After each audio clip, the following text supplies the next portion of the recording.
Are you considering a 1031 exchange but feeling overwhelmed? Origin can help. Our program simplifies the process, eliminates expensive middlemen, and is informed by 2 decades of real estate investment experience. Download our free guide to learn how to successfully execute a 1031 exchange, streamline estate planning, and avoid common fee traps. When it comes to 1031 exchanges, knowledge is power. Visit origininvestments.com/1031 to download your free guide today. I avoided the mirror. I felt alone for a long time. I remember going home and praying for it to go away, not thinking it was something wrong with me. I go into a lot of things thinking it's not going to work, and I thought muesli would be the same thing, but it actually worked. More than 700,000 patients have regained their confidence with Muesli's prescription treatments. When you're hopeless and then you find other women who are in the same boat as you, you suddenly feel okay. We're gonna get out of it together. That's what Muesli did for me. Rather than get rich quick, I believe in get rich slow. The high yield cash account at Public actually had higher rates than anything else I was able to find online. I don't want to be losing sleep over having made risky investments. I needed something stable that could really give me long-term financial benefits. I know my money's working hard for me, and I know I can access it anytime I need it.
I was on air when the London 7/7 attacks happened.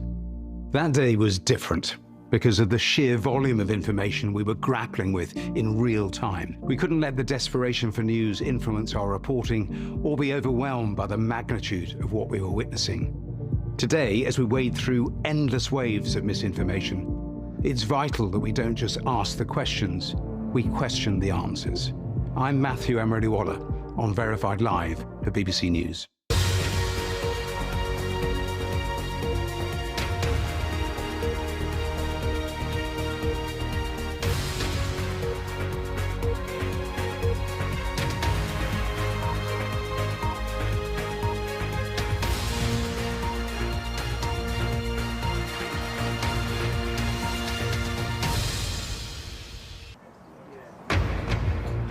Live from Anchorage, this is BBC News. Donald Trump is en route to his meeting with Vladimir Putin. He will arrive here in the next few hours. High stakes was the president's message on Truth Social ahead of his departure. This will be their first face-to-face meeting in 6 years, but will it deliver a breakthrough? I want to see a ceasefire rapidly. I don't know if it's going to be today, but I'm not going to be happy if it's not today. Everyone said it can't be today, but I'm just saying I want the killing to stop. I'm in this to stop the killing. Live from London, I'm Christian Fraser. Ukraine and the Europeans must watch and wait on the sidelines. President Zelensky says any decisions made in his absence will be meaningless. The military strategist Mikey Kay will give us his thoughts on the state of the battlefield. From here in Alaska and with reaction around the world, we'll bring you all the latest on this high-stakes meeting that could decide the fate of the war in Ukraine. BBC special coverage. Trump, Putin, the summit starts now.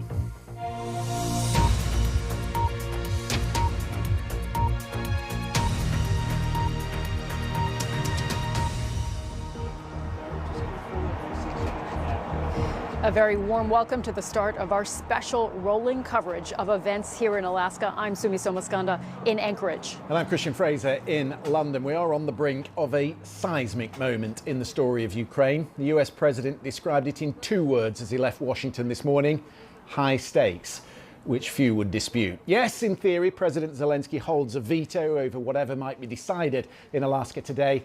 Donald Trump did at least acknowledge that fact in his comments to the press this morning. But everyone remembers the dressing down that President Zelensky received in the White House back in February. There are risks in saying no to President Trump. Ukraine's future in this war could be decided at a meeting President Zelensky wasn't even invited to. That's right, and the Russian president will land here in Anchorage. And about an hour later than Air Force One, President Putin stopped in Magadan in Russia's Far East en route here to Alaska, a city that in Stalin's times became synonymous with one of the most feared Soviet gulags. It is just a 4-hour flight from Anchorage. Traveling with him on the flight, a delegation, important to say, it has plenty of experience negotiating with the Americans. Though Donald Trump insists he will not be an easy pushover. I can't tell you that. I don't know. It's there's nothing set in stone. I want certain things. I want to see a ceasefire. This is not to do with Europe. Europe's not telling me what to do.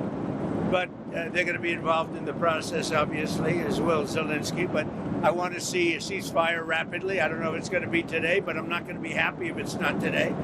Everyone said it can't be today, but I'm just saying I want the killing to stop. I'm in this to stop the killing. You know, we're not putting up any money. We're making money. They're buying our weapons, and we're sending them to NATO, and NATO's sending us big, beautiful checks.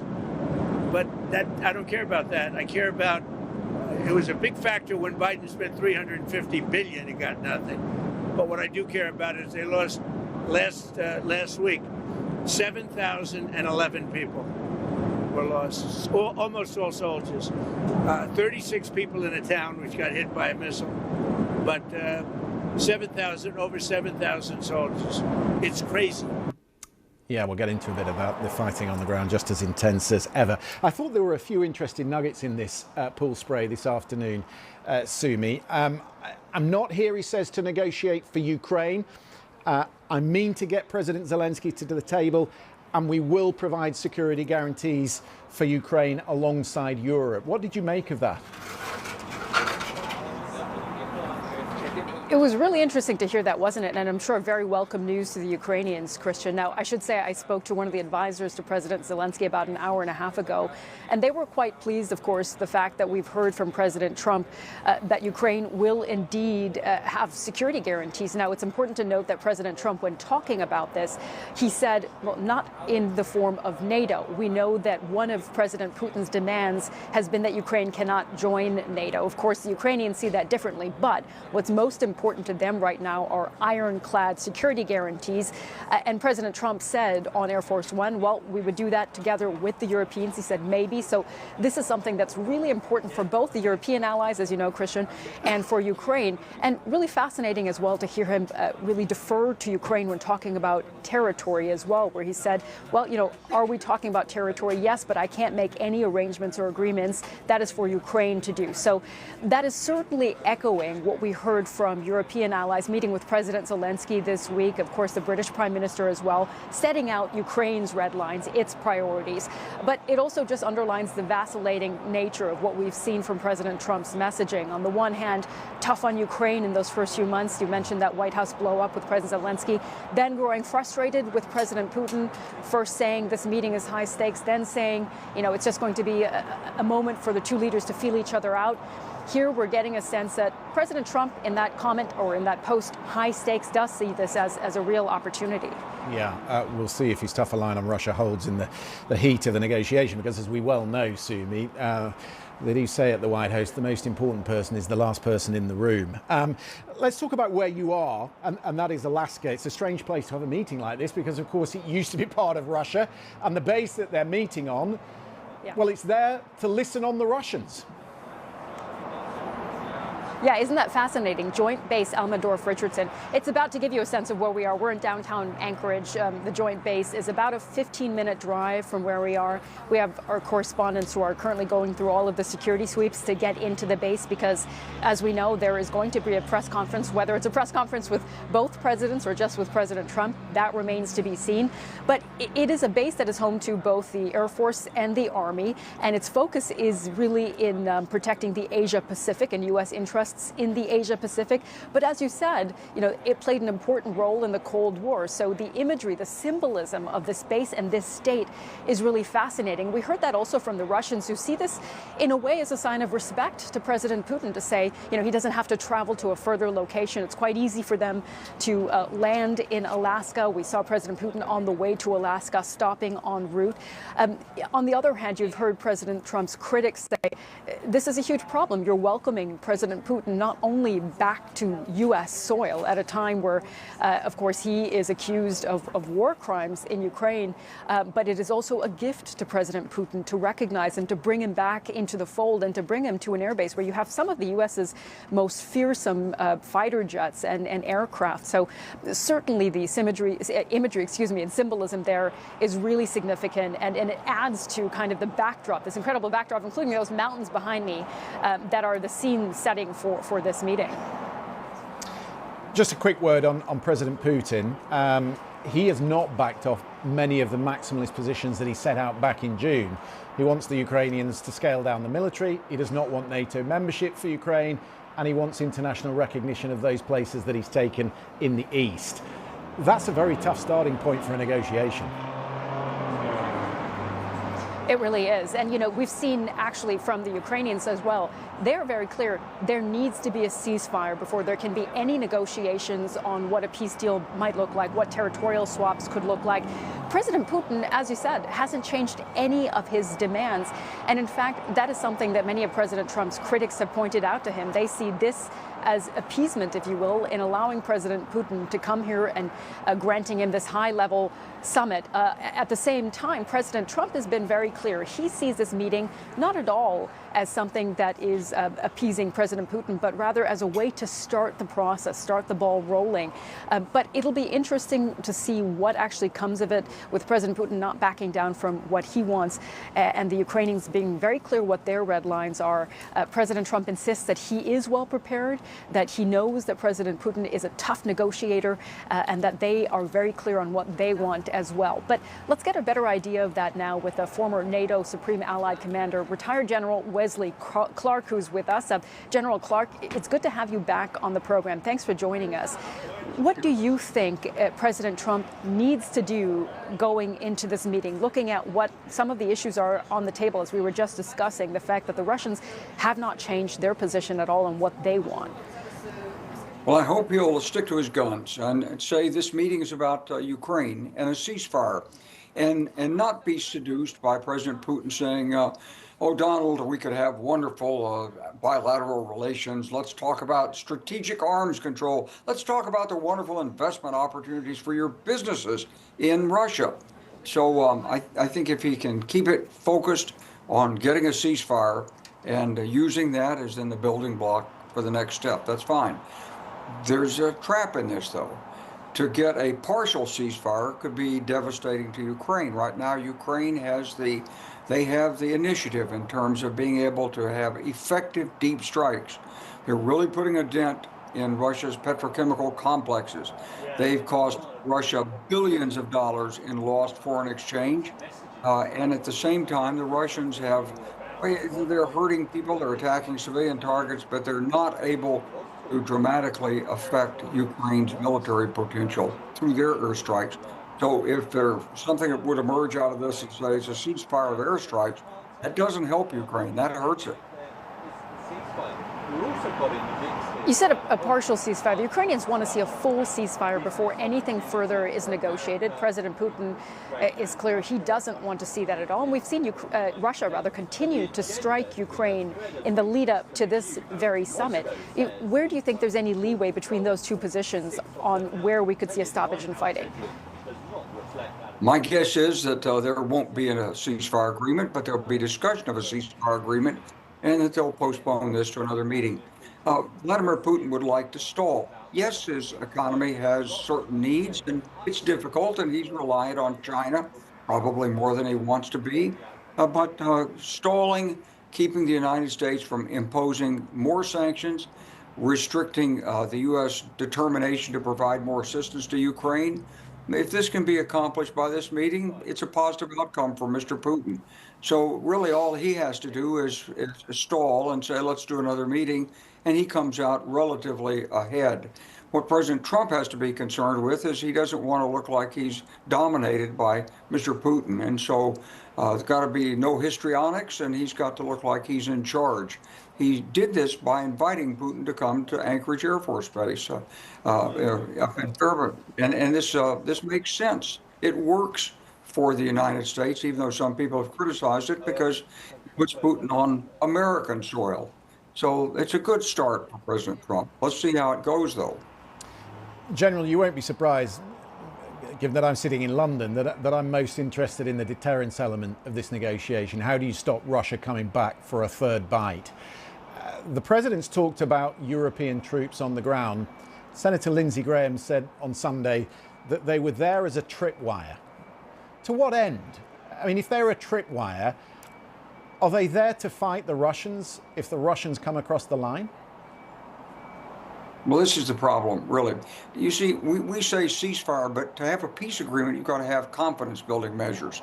So those confidence-building measures have to include things like no Russian troop buildups within a certain tens of miles of the ceasefire line, and advance notification of movements, and restrictions on what Russia does in Belarus near the Ukrainian border, etc. Without those confidence-building measures, security guarantees don't mean anything. And then you have the question of, let's say they violate the confidence-building measures. Then what does the West do? What does Britain do? So there has to be some connection to the U.S. strategic nuclear deterrent. Yeah. But John Healey, the Defence Secretary John Healey, here in London this morning was pressed on this issue, that a deterrence is only a deterrence if you're prepared to use it. And for UK troops, for French troops to be involved in fighting the Russians, that brings us to a whole different position in this conflict. Of course. That's why you've got to be backed by the U.S. strategic nuclear deterrent. And you've got to be wired to escalate proportionately to the escalation of the threat. There's no point in putting a few thousand troops out there. Then Russia makes some threats, makes some accusations against Ukraine, and Western publics get nervous, and suddenly you have to withdraw the troops. That's no security guarantee. But I think, the bottom line on all this, and we've got to continue to tell the public this, is the United States signed the Budapest Declaration in 1994, and Russia secured Ukraine's borders. We promised that we would provide security for their borders. Russia has violated the Budapest Declaration. The United States hasn't lived up to it yet. And I think we have to keep this in mind because ultimately deterrence depends on credibility. And when you start giving up international agreements, you start losing credibility. General Clark, you stated that President Trump needs to convince President Putin that Russia can't win this war. If you look at the situation along the front lines right now, Russia clearly seems to think that it has the upper hand. Do you think that time has been lost, that Russia does come into this meeting with the advantage on the front lines? Putin has always believed he would win this war. What happens on the front line is only part of it.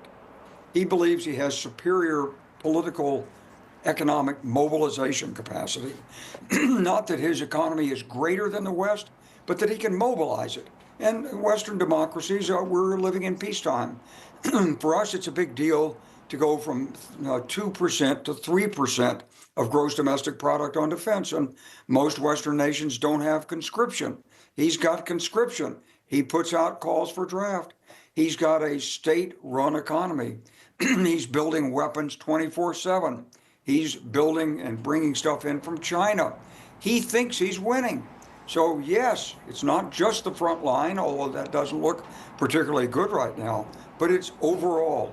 Really, the only way you're going to get peace is to convince Putin he can't win. And that's not just a matter of the front line, it's a matter of Western resolve and actions that reflect that resolve. Okay, General Wesley Clark, former NATO Supreme Allied Commander, great to have you on BBC News. Thanks for your analysis today. No, thank you. Let's speak now to a Russian dissident journalist, Nobel Peace Prize laureate Vladimir Kara-Murza. It's good to have you back with us on BBC News, and I'm sure you were listening just now to Wesley Clark, General Wesley Clark there, about where President Putin sees the situation on the ground right now. But I want to start with some of the messaging coming into this meeting. We see Vladimir Putin stopping in Magadan, laying flowers down at a memorial there. And we've also seen these images of his foreign minister, Sergei Lavrov, arriving here in Alaska wearing a USSR shirt. What are these messages that Russia is sending? Well, I'll give you one more image. The Russian so-called journalists from the state media, the state propagandists, were never flying on the Kremlin chartered plane over from the Russian Far East to Alaska. You know what meal they were served on the plane? They were served chicken Kiev. And Margarita Simonyan, head of the Kremlin's propaganda outfit Russia Today, boasted about it openly. Look, the Kremlin people are just reveling in their own impunity. They're emboldened, and you can't really blame them for that, because what Putin received by the very fact of this invitation to meet with a U.S. president on U.S. soil is an enormous gift that he couldn't even dream of, just a few weeks ago. Since the full-scale invasion in February of 2022 of Ukraine, Putin has been an international pariah. He has been totally isolated from the international community. Let's not forget, first of all, that Vladimir Putin is an illegitimate usurper who stayed in power in blatant violation of constitutional terms. Let us also not forget that Vladimir Putin is an indicted war criminal with an active arrest warrant on his head from the International Criminal Court. That's, by the way, is the reason for the location of the meeting, because Putin is paranoid. He's afraid to fly over the airspace of any country that could honor the ICC warrant and ground the plane and bring him over to The Hague. Like Slobodan Milosevic was brought to The Hague. That's the reason they're meeting in Alaska. It's just a short 60-mile fly over the Bering Strait directly from Russia to America. And suddenly here he is, an illegitimate usurper, an indicted war criminal who gets an invitation to meet with the American president on American soil. This is his ticket back, essentially, into the international community as a bona fide member of it. This is shameful. This is unacceptable. And as history tells us very clearly, this is very damaging. You do not make peace by appeasing an aggressor. And I think a lot of people today will be forgiven for checking their calendars to see if it is, in fact, 2025 or if we're back in 1938, because that's what it very much looks like. It's interesting, Mr. Kara-Murza, that you evoke history. I mean, you yourself spent over 2 years in a prison as a guest of Vladimir Putin for what you'd written and what you'd said. And I noted that he went to Magadan today, which back in Stalin's times was a major transit centre for Soviet prisoners. I wondered what you made of that, the place that he chose to set off from. Yeah, actually, a lot of people, paid attention to that. You remember Varlam Shalamos, seminal work called the Kolyma Tales, right? One of the, alongside Alexander Solzhenitsyn's Gulag Archipelago. It's probably one of the two defining works on the history of the Soviet Gulag. And Magadan was, of course, was a center and a symbol of that. And you mentioned the memorial, because Vladimir Putin laid flowers at the memorial at a monument to Soviet-American cooperation during the Second World War. But of course, there is another very, very important memorial in Magadan. That is a memorial established back in the 1990s to the millions of victims of the Soviet Gulag and of the Soviet regime. And of course, that's a memorial that Vladimir Putin did not go to and ignored, and very understandably so, because Vladimir Putin is a former officer of the Soviet KGB who is openly nostalgic for the times of the Soviet dictatorship. One of the first things he did back in office when he became president of Russia in 2000, that's 25 years ago, quarter of a century ago, he reinstalled the music of the Soviet national anthem, once personally picked by Joseph Stalin as the national anthem of the Russian Federation. Vladimir Putin signaled which direction he was going to go and which direction he was going to take our country from the very, very beginning. And it is, well, unfortunate is not strong enough word here. I think it's quite frankly tragic that over this quarter of a century, over these 25 years, Western leaders on both sides of the Atlantic chose to conduct a policy of appeasement, a policy of enabling a policy of placating Vladimir Putin. You know, we've seen American presidents of both parties looking into Putin's soul and pushing reset buttons with him. We saw European leaders, including UK leaders, rolling out royal red carpets for him, signing lucrative deals, launching new gas pipelines and so on. And this is where it led us. It led us to the largest military conflict waged on European soil since the Second World War. Because, again, one thing we know from history very clearly is that placating an aggressor will never lead to peace. The only language these bullies, these aggressors, these dictators understand is the language of strength and principle. But that is unfortunately the very opposite of what is happening in Alaska today. Yeah, as you say, a conflict fixed in the current day, but you cannot detach it from the history that has come before. It is very good to see you free and able to speak to us. Mr. Kara-Murza, thank you for coming on the programme. Always good to be on your programme. Thank you so much. We'll take a short break. And we're just going to take a look at a few pictures here. You can see there it is, Joint Base Elmendorf-Richardson. That is the aerial view that we're seeing of the base right now. Just about in the next hour, within the next hour or so, we're going to see President Trump landing there with Air Force One. He should be arriving shortly, maybe in about 45 minutes from now. After that, we will see President Putin land as well. And then, of course, the talks will get underway. And just to give you an idea, as we said earlier, this base, critical for the Air Force and the Army. It's meant to defend U.S. interests in the Asia Pacific. But as we said earlier, this was crucial to warding off threats from the Soviet Union during the Cold War. So again, what an interesting choice for these two leaders to be meeting. We'll keep an eye, of course, on that joint base. It's just about a 15-minute drive from where we are standing, but we have our correspondents who are inside. Of course, there's expected to be a press conference after the talks conclude. How long could those talks be?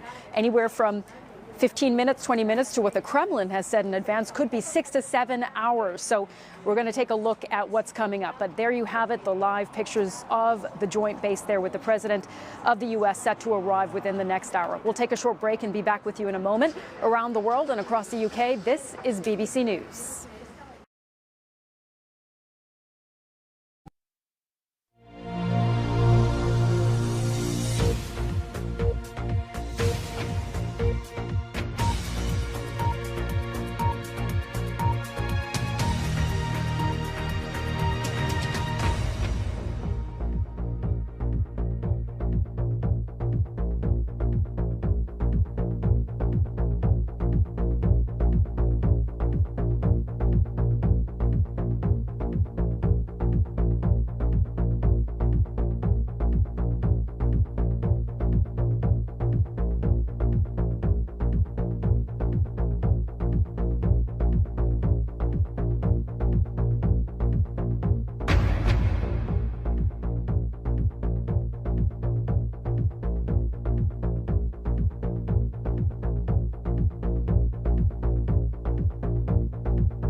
Now, there's a Russian advance party that has already arrived here in Alaska. The foreign minister, Sergei Lavrov, arrived, we mentioned this earlier, in a white sweatshirt emblazoned with the letters CCCP, the initials of the Russian name for the USSR.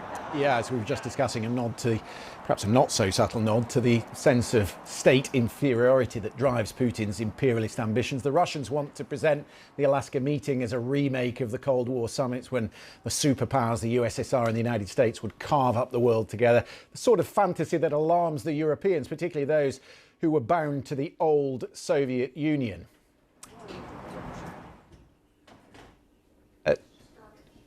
Let's go then to Kyiv and get some reaction to that. Johnny Beale is in Kyiv, has been watching reaction there. We were just mentioning we were going to speak to Vitaly Shevchenko, Jonathan, to get a Russian reaction to that, but he's just dropped off. Maybe you could tell me what the Ukrainians would make of that sort of symbolism. I'm sorry, I didn't hear what symbolism you're talking about. It was the sweatshirt Christian. that the foreign minister was wearing with the Soviet emblem on the front.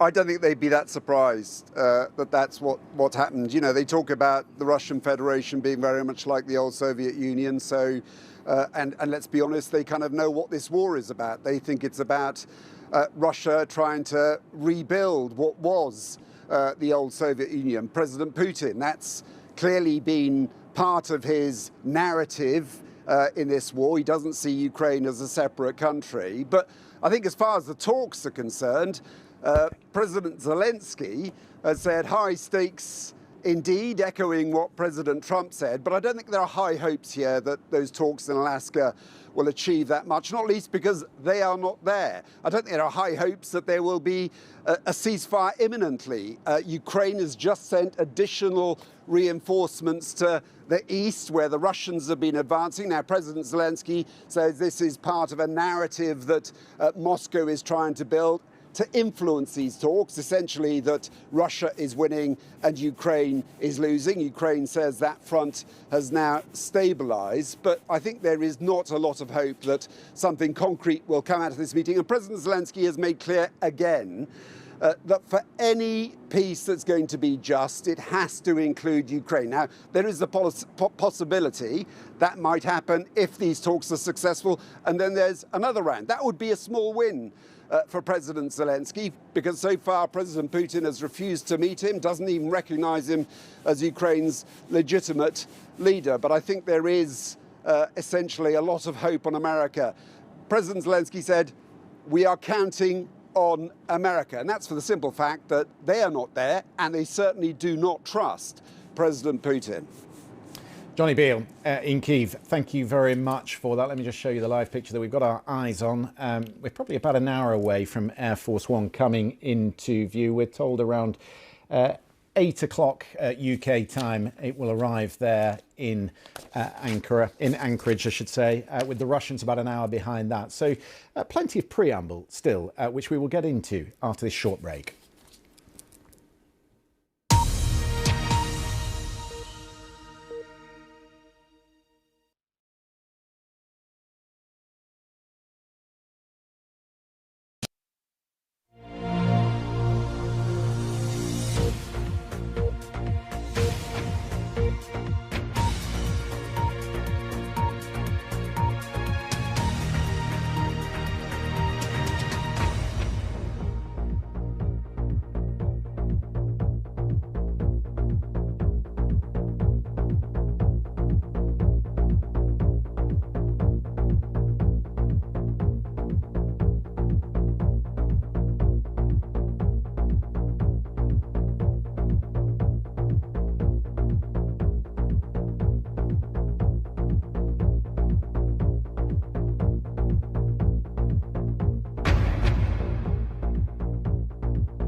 Live from Anchorage, this is BBC News. Donald Trump is on his way to the most important meeting of his second term.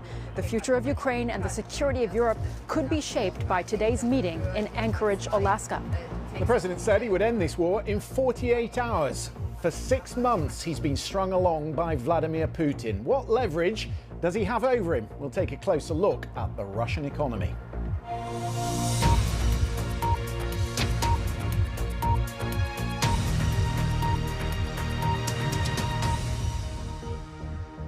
Officials say they will not hand over land for a vague promise of peace they believe they can never trust Russia to abide by. It's not just that Zelensky is constrained by the constitution. It's the reality of the situation on the ground. These cities under Ukrainian control in the east are linked by one road running north to south, which forms a large part of the defensive line. Give up any of those cities in the Donbass and they could put the entire country at risk. Our diplomatic correspondent Paul Adams has been taking a deeper look at the territory and the decisions under consideration. The Alaska summit, Donald Trump's first face-to-face meeting with Vladimir Putin for 6 years, is a big moment, but it's also one fraught with risk.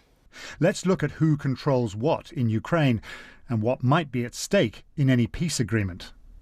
We need to go back to 2014 to see Vladimir Putin's first move, the occupation and annexation of Crimea. That was followed by a Moscow-backed separatist movement in the area known as the Donbass, specifically the two regions or oblasts known as Donetsk and Luhansk. A war simmered there for 8 years. But in February 2022, Putin launched his full-scale invasion.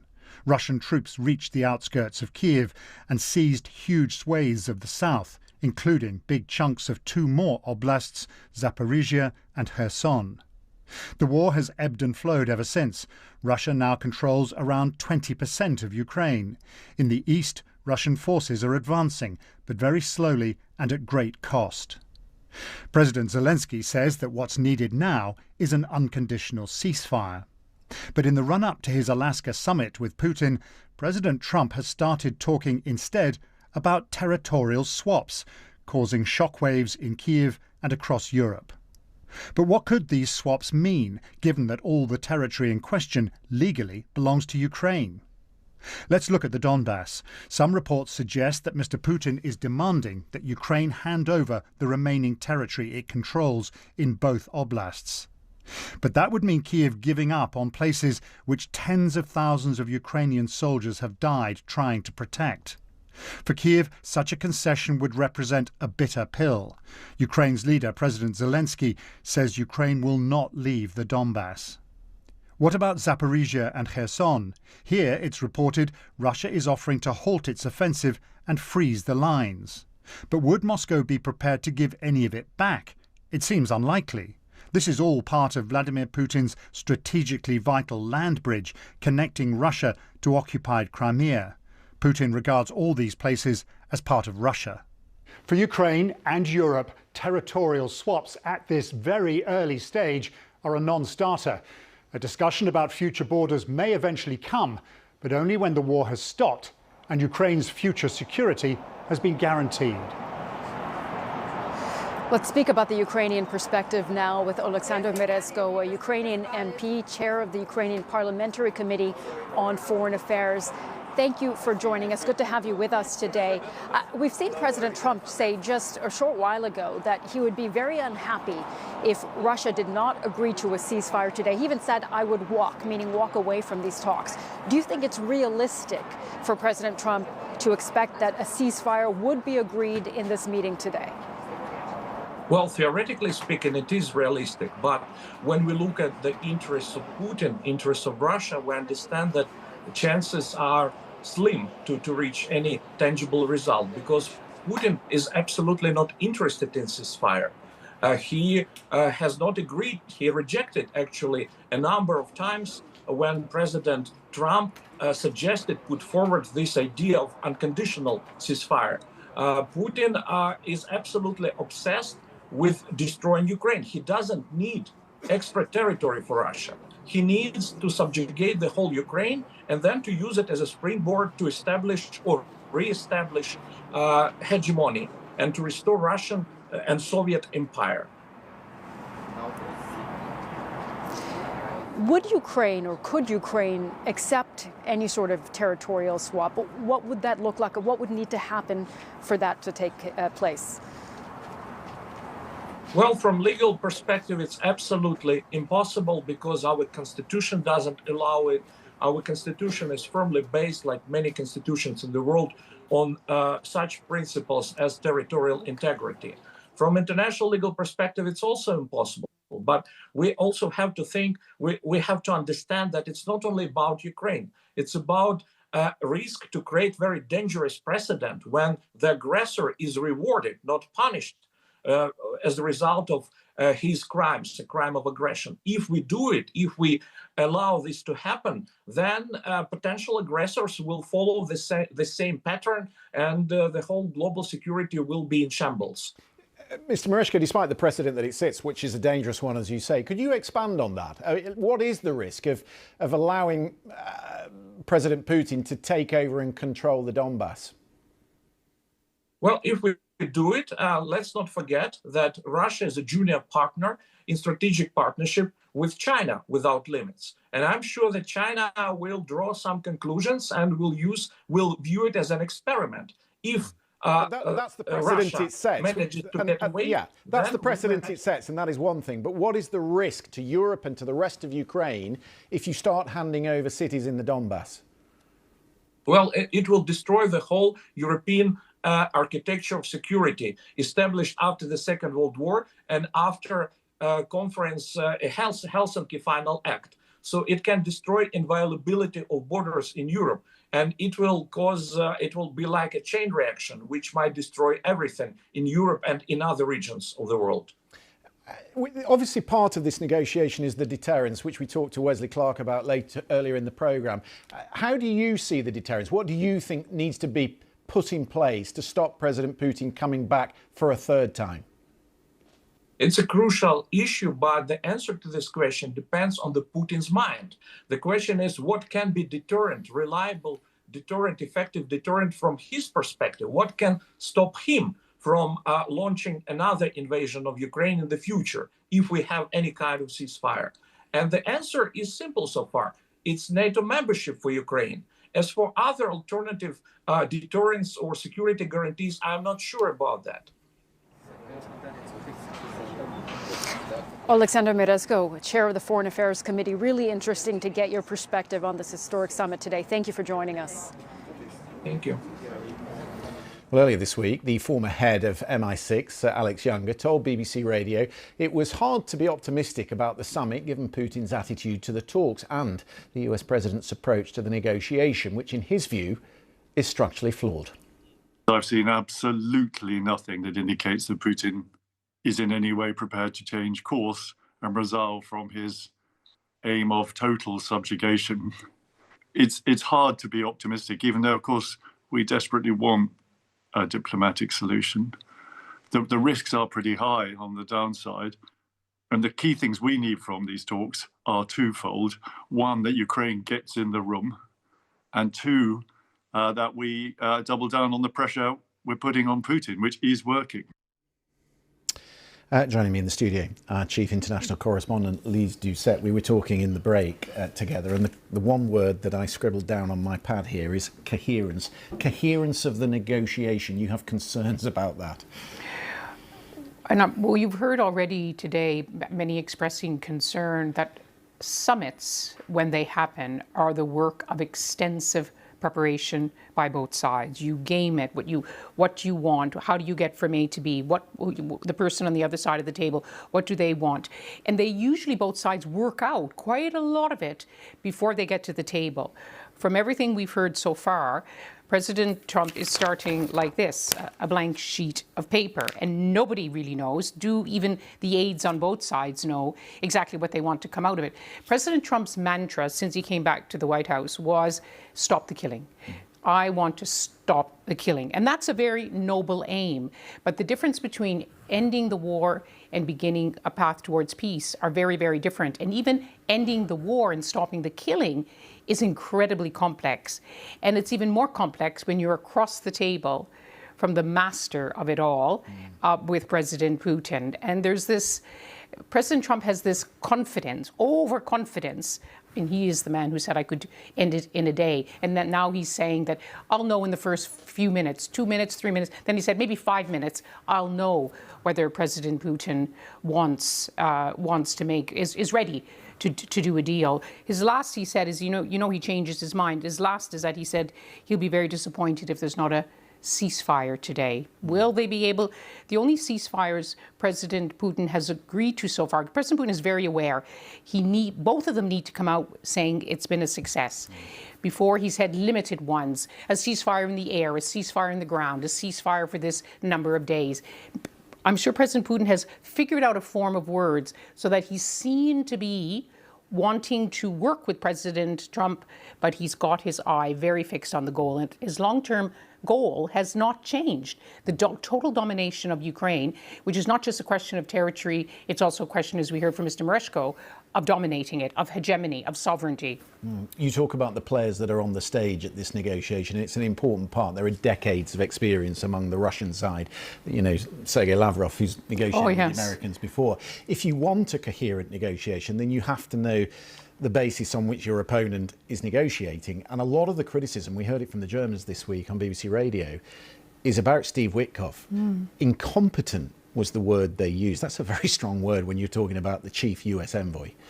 Yes, I've talked to people quite a bit about Steve Witkoff, including with the Iranians, who, of course, have also been across the table from Steve Witkoff because he is the envoy for everything for President Trump. And they say, oh, he's a nice guy, he's very easygoing, he's very respectful. But the stories which have emerged, both from the Iranian talks, but even more from the Russian talks, have shocked people that he arrives at the meeting on his own, doesn't even bring a translator, depends on a Kremlin translator. And the view from the last talks, there's been 5, they go on for hours, is that he misunderstood what actually President Putin was saying to him. And of course, there's a question about how they decide to translate it, how do they actually convey to Mr. Witkoff. And Ukrainians, many will remember, most of all the Ukrainians, when he came out after his first meeting, it was as if he was a puppet for President Putin. It was completely the Russian talking points. And unfortunately, with President Trump as well, like today, what we're hearing from him, we haven't heard from him before. He's talking about, well, I can't discuss territory because Ukraine is going to do that, only days after he talked about land swaps, that everyone had to have land swaps. He's talking about security guarantees. They're so important after rebuffing Europeans for a very long time. It's a very different kind of language that we're hearing from President Trump, which of course may give some reassurances to the Europeans and to the Ukrainians. But what will he say after, if the Kremlin is right, 7 hours with President Putin? Lee, Sumi here. Good to see you. I want to come back to something you said a moment ago about preparation for the summit. You know, President Trump and his team say this is all part of his negotiating strategy, including the vacillating messaging that we've heard, particularly on being tough on President Zelensky and then President Putin on saying that this is a high-stakes meeting, but at the same time then saying it's something to feel out President Putin and where he stands. Do you think that this could be a strategy that indeed does work, keeping the Russians on their toes, if you will? It might, but it's not a property deal. It's not about simply this bit, this house for that house or this bit of land for that bit of land. And if he's going to try to pay the most wily of brinkmanship, he'll lose against President Putin.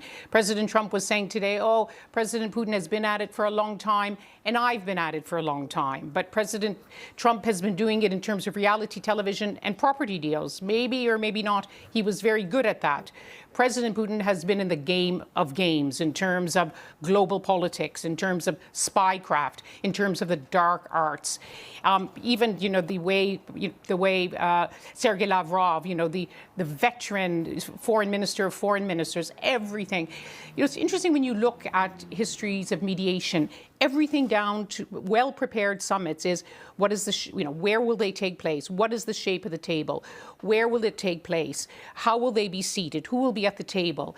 And everything so far has indicated that this is being really very much in the Russian camp, having it in Alaska, in a place which used to be under Russian control, emphasizing, of course, well, borders can switch, they can change, some country can own the land and then another country can own the land. This idea of shifting borders. President Trump saying he's going to meet President Putin right at the aircraft. Where you meet, whether you go to the airport, whether you're there, these matter so much in diplomacy. You'll remember, the summit, high-stakes summit, when he met Kim Jong-un. It was said at the time by American diplomats they had never seen a summit with so little preparation. Do you think... And of course he misunderstood Kim Jong-un. Just on that point, before we finish, do you think he's embarrassed by what has gone on? He talked about it being done within 48 hours. We're 6 months in. He's clearly been strung along. The rhetoric has got harder in the last few days.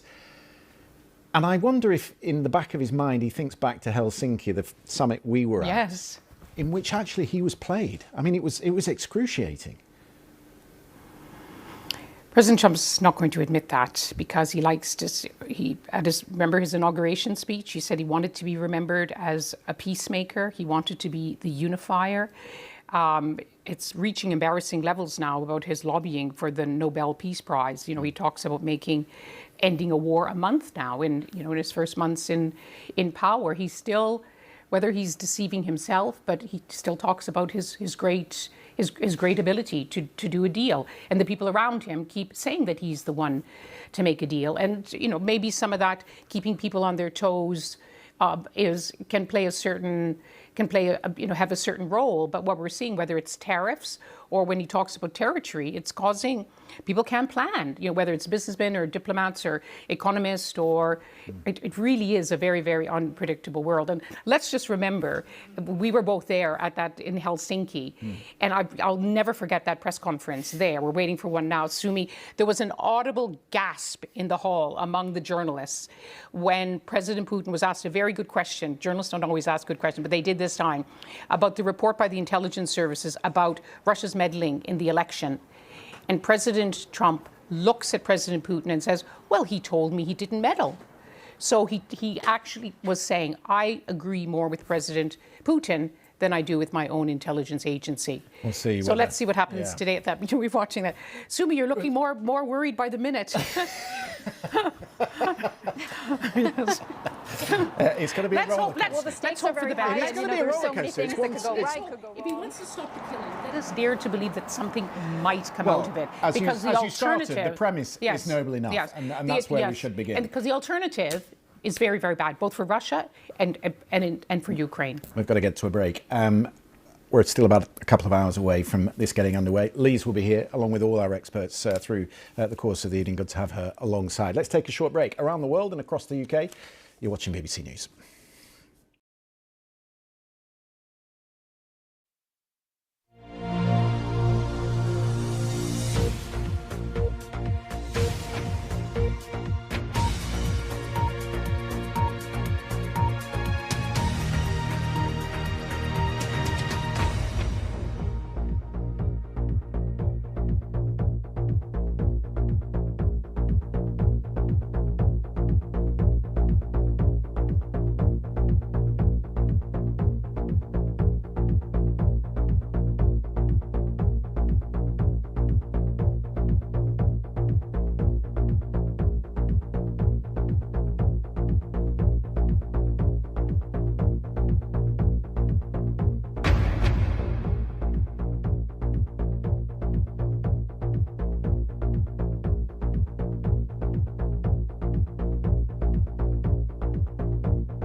Welcome back to our special coverage of this historic summit taking place in Alaska today between Presidents Trump and Putin. And look at these images here of the joint base Elmendorf-Richardson in Anchorage, Alaska. You'll see the red carpet is quite literally rolled out there. You see U.S. fighter jets on either side of that red carpet. Alaska 2025, clearly the imagery and the messaging around this summit really being ramped up.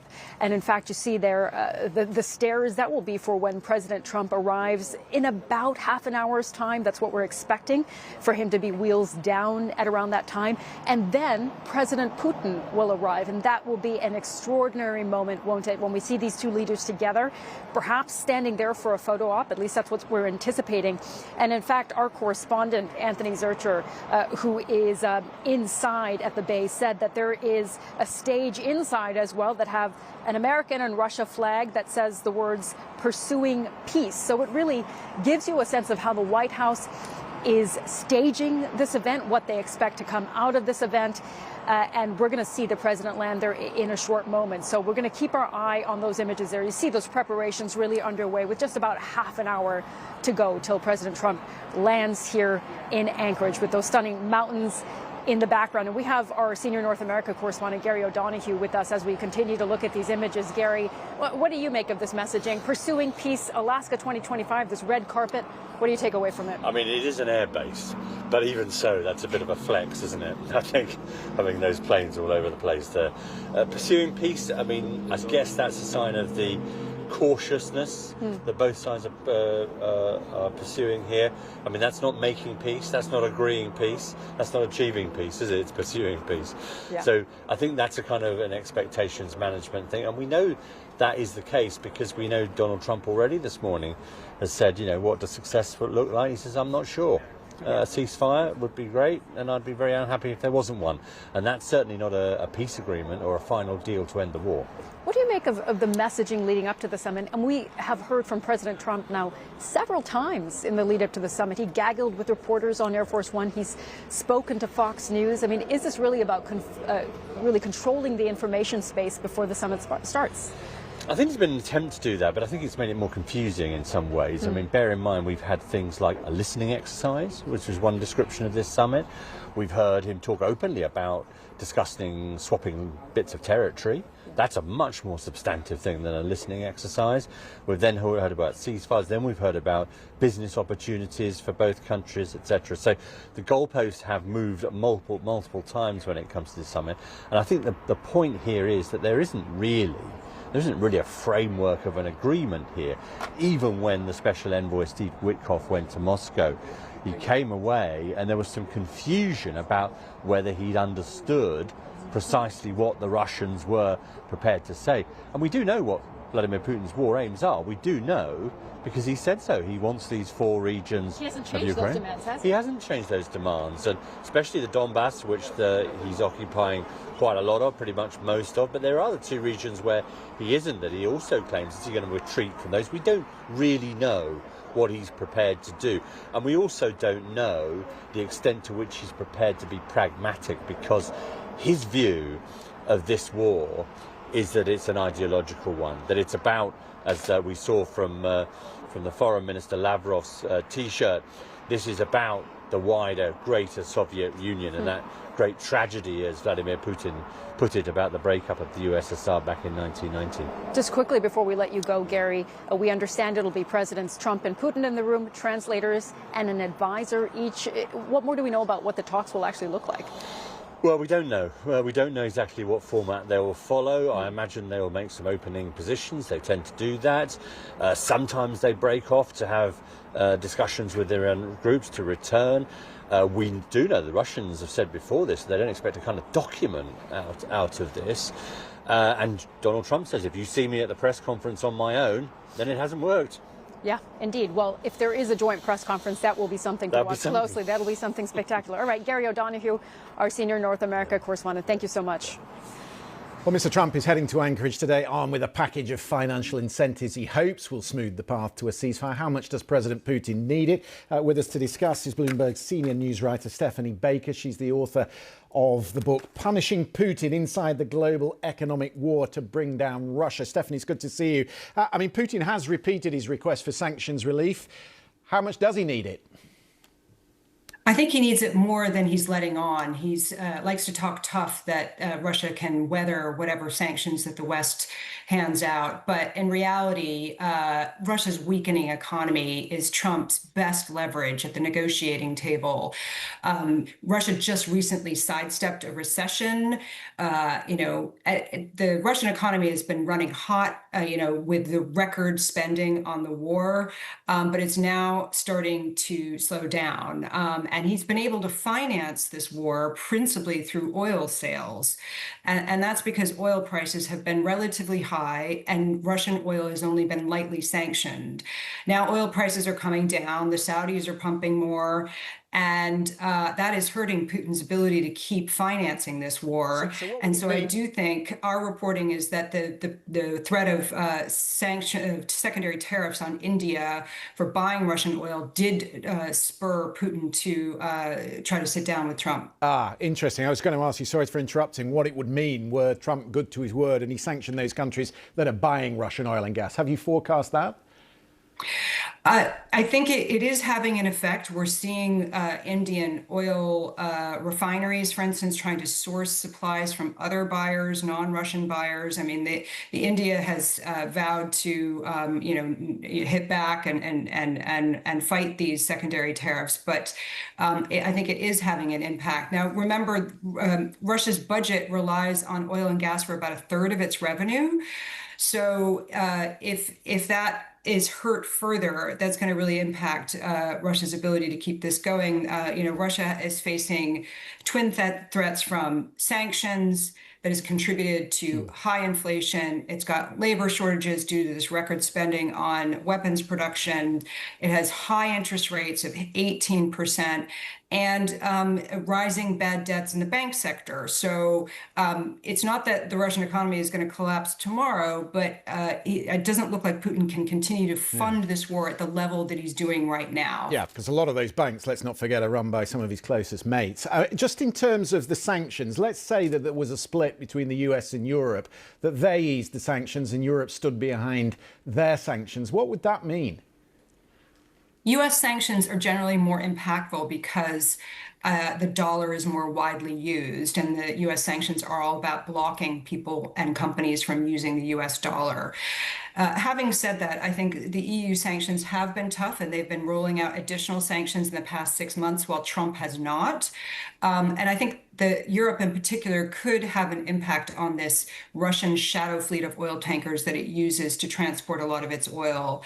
But it's really more powerful if the U.S. is involved. I mean, traditionally, the U.S. has been the sanctions enforcer worldwide. And, we've seen that change dramatically over the past 6 months as Trump's Justice Department has taken its foot off the pedal of sanctions enforcement. Stephanie, it's really good to talk to you. Thank you for coming on the programme. Let me just read you one line from the Russian ambassador to the United States, Alexander Dachev, who says that Moscow has no overinflated expectations ahead of the summit in Alaska. Whatever Stephanie was saying there about the pressure on the Russian economy, Russia, he says, is expecting constant and gradual progress from the talks, not a breakthrough. Those comments to the state news agency RIA Novosti. We're going to take a short break. The headlines are coming up.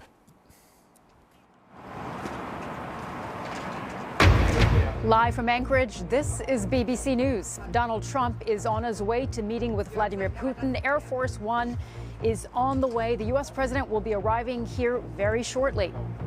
High stakes was the president's message on Truth Social ahead of his departure.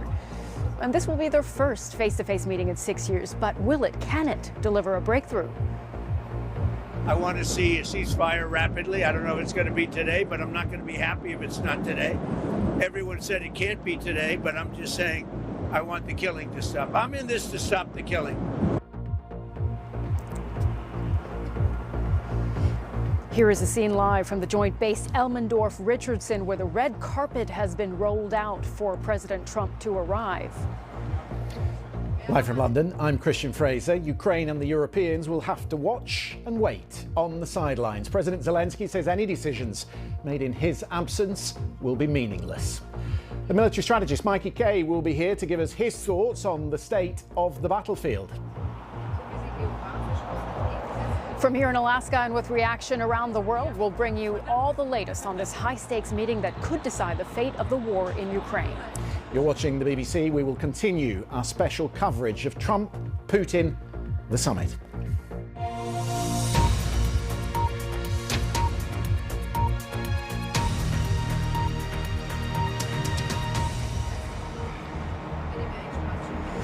Hello and welcome to this special rolling coverage of events in Alaska. I'm Sumi Somaskanda in Anchorage. And I'm Christian Fraser in London. It is true to say we are on the brink of a seismic moment in the story of Ukraine. In fact, the US president this morning described it in just two words: high stakes, which few would dispute. Yes, in theory, President Zelensky holds a veto over whatever might be decided in Alaska today.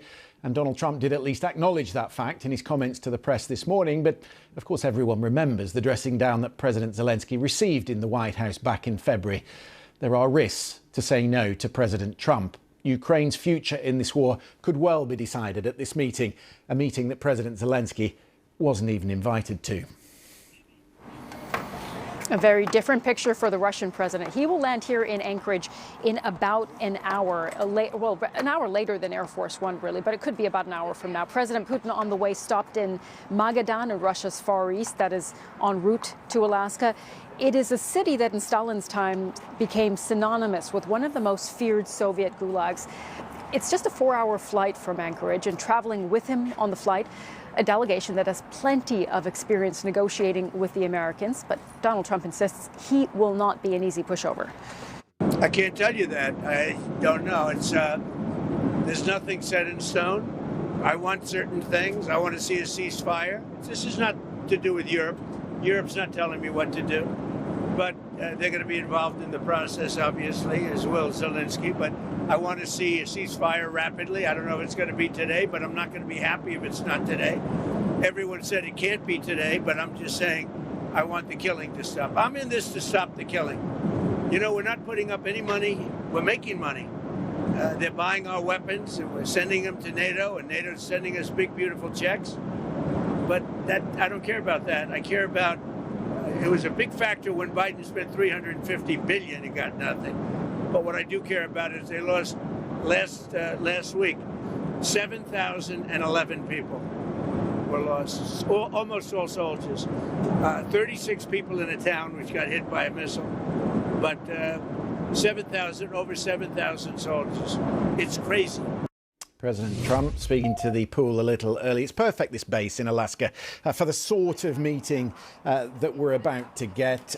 You see there's plenty of space. The red carpet's already been wheeled out and some of the delegations have already arrived. We've seen Sergei Lavrov, the Russian foreign minister, arriving this morning. A government plane, I'm told, has just arrived ahead of the Russian president's plane, which is still about 2 hours away. But preparations being made. And of course, because it's a base that once would have listened to the Russians during the Cold War, it's the perfect place to safeguard the very delicate discussions that will be held over the coming hours. And we've had some interesting guests on the programme so far, Sumi, but I want to go back to a really important line that we had from the former Supreme Commander of NATO, Wesley Clark, General Wesley Clark. He said, don't forget that the United States and Russia signed a declaration back in 2004-05, I think it was, the Budapest Declaration, in which they promised to protect Ukraine's borders. Russia has violated it.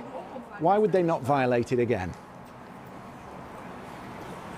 Such an interesting point that he made. And in fact, Christian, that's one that I hear from Ukrainians often, to say, we've been through this before. We had security guarantees in the past, and this is what we're looking for this time, but ironclad security guarantees that are credible. And in fact, you know, many will point to the fact that President Obama himself had set out red lines, or President Biden himself as well, when he met with President Putin in 2021 in Geneva, also set out what he said were red lines, trying to talk President Putin down from taking an aggressive posture on Ukraine. Well, all of those were crossed, weren't they? So certainly a lot here that Ukrainians are pointing to say this has to be a credible threat from the US, from Europe, from its allies, to say that they will defend Ukraine and that President Putin cannot simply attack Ukraine again once the summit is over, once the following days and weeks come.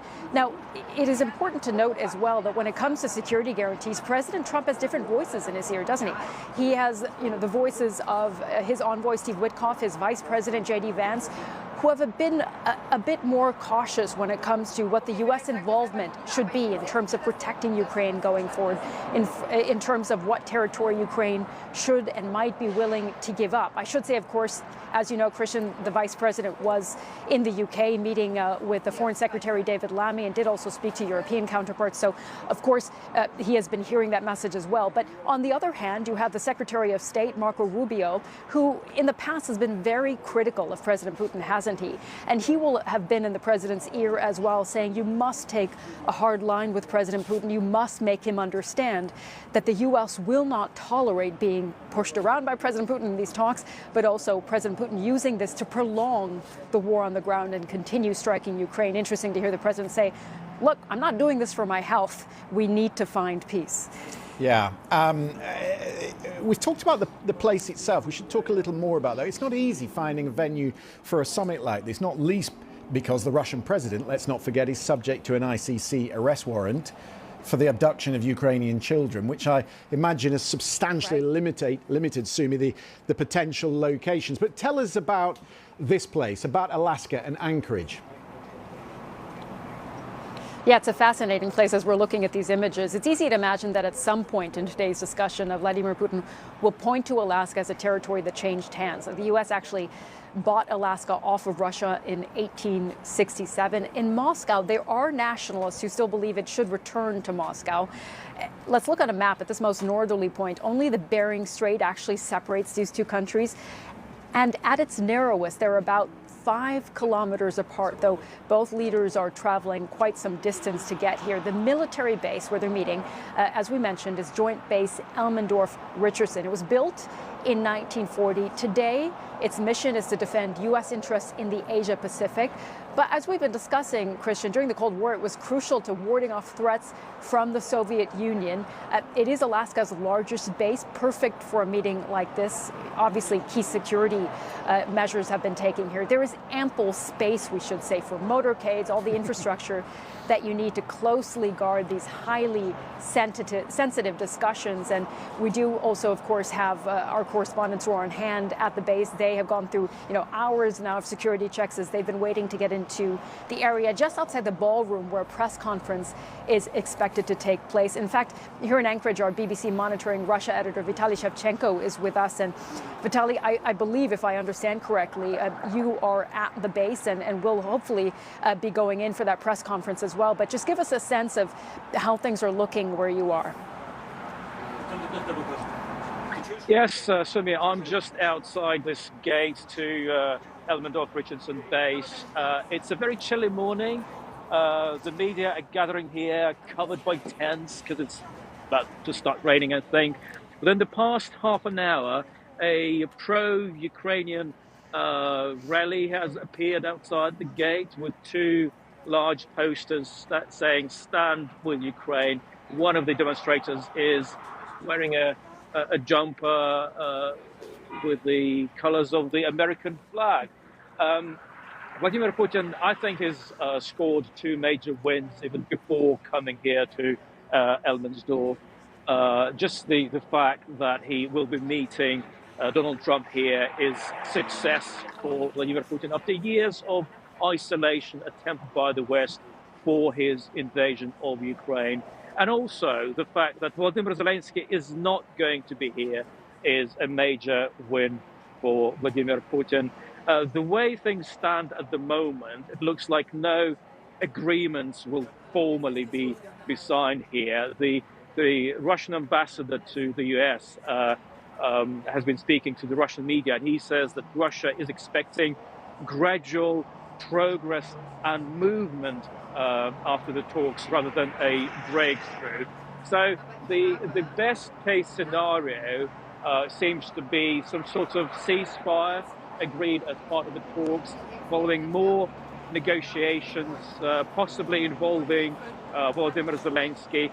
The worst case scenario is if Donald Trump offers Ukrainian territory to Russia in the hope of securing a ceasefire or peace.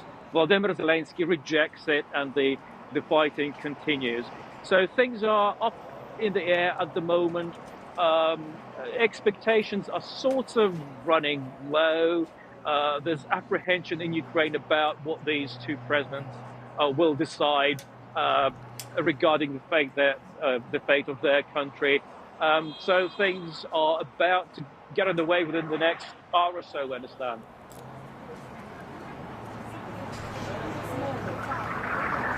All right, Vitaly, thank you so much for joining us from just outside the base. There are a lot of activity, of course, outside the base. Vitaly, great to speak to you. We'll be speaking to you a little bit later as well. Let's bring in the former US ambassador to Ukraine from 2019 to 2020, Ambassador William Taylor. It's good to have you with us, sir. Nice to see you again. From where President Putin stands, I would imagine that repairing the relationship with Donald Trump is his first top of the agenda today, because in recent weeks, when you listen to Donald Trump, the rhetoric has started to harden. The rhetoric has started to harden, Christian. You're exactly right. President Trump has figured out that President Putin has not been honest, that President Putin has been, as President Trump says, tapping him along, playing him out, taking advantage of President Trump's interest in some kind of a relationship. President Trump's figured it out. And he has been frustrated and angry, and he is now ready to push President Putin. He's not going to make offers to President Putin. He has said, President Trump has said that. What he has said is if President Putin doesn't come to the table to negotiate a ceasefire with President Zelensky, that President Trump will put sanctions on and secondary tariffs on purchasers of Russian oil. So you're right. You're absolutely right. The tone and the substance of President Trump's language about Putin has gone very differently lately. And President Putin really wants this meeting. He's willing to come to the United States. Normally, you've talked about where these summits take place. Normally, they take place in a neutral area in Switzerland or in Austria, or used to be in Finland when they were neutral. No longer neutral, now part of NATO. But Putin wants this so badly, he's willing to come to the United States. President Trump says that he's setting the table, that he's in listening mode. He wants to understand what the Russian position is. That's a bit of a head scratcher for me, because we're 6 months into the negotiation. I mean, you're a diplomat. We've talked on the programme tonight about Steve Witkoff. He's been going back and forth 5 times. Are we really saying that the White House doesn't know at this point what the Russian position is? The White House doesn't know what the Russian position is, because poor old Steve Witkoff has been confused and misunderstood, and a bad relayer of information from Putin. He got it wrong when he reported to President Trump. So President Trump doesn't know what President Putin wants to do. He has a general sense that Putin is after Ukraine. President Trump has said this over and over, that Putin doesn't just want this piece of territory or that. He wants to control Ukraine. So yes, a listening mode would be appropriate for President Trump. Is there a danger in the eagerness to look like the peacemaker, and he's again requested this week that he gets the Nobel Peace Prize, that President Trump gives too much, perhaps more than he can realistically deliver? Christian, Brits know, British people know that you don't get peace prizes for appeasement. And that's what it would be if President Trump, in a desire to have some kind of agreement, gave away something that's not even his to give away. Fortunately, there's very little chance of that. President Trump has made it clear he's not talking about land swaps anymore. He's talking about listening. He's trying to figure out what the Russians are willing to do. Are they willing to come to the table for a ceasefire? That's what President Trump has said over and over. He wants to stop the killing. And he's looking to see if Putin is ready to do that. Ambassador Taylor, always a pleasure. Thank you for coming on the programme. Thank you, Christian. Okay, well, with me here in Anchorage is our senior North America correspondent, Gary O'Donoghue. We've been speaking all morning, Gary, as we await President Trump's arrival. You know, it just started to rain ever so slightly. The mountains are kind of shrouded in clouds. It's a bit overcast. I don't know what all of that means. But if you look at the symbolism ahead of this meeting, President Trump, as we've just been hearing in the previous conversation, has been very keen to really boost his image as a peacemaker, as a deal maker.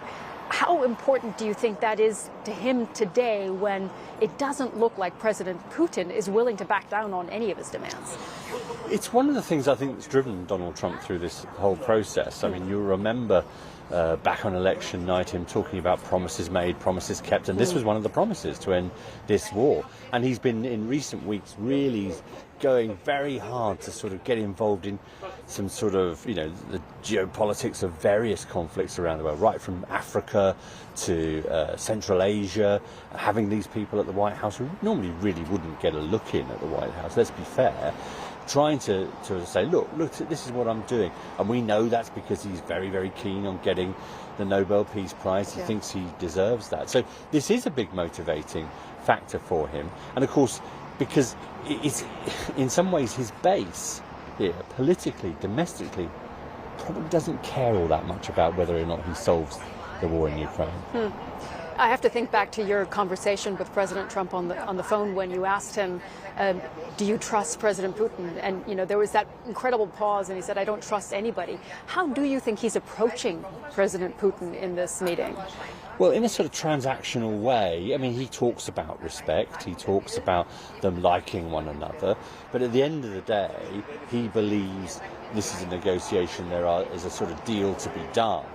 And he's got things to offer and he's got pressure he can apply. He's talked about other sanctions, secondary sanctions on countries that buy oil and gas from Russia if Vladimir Putin doesn't play ball.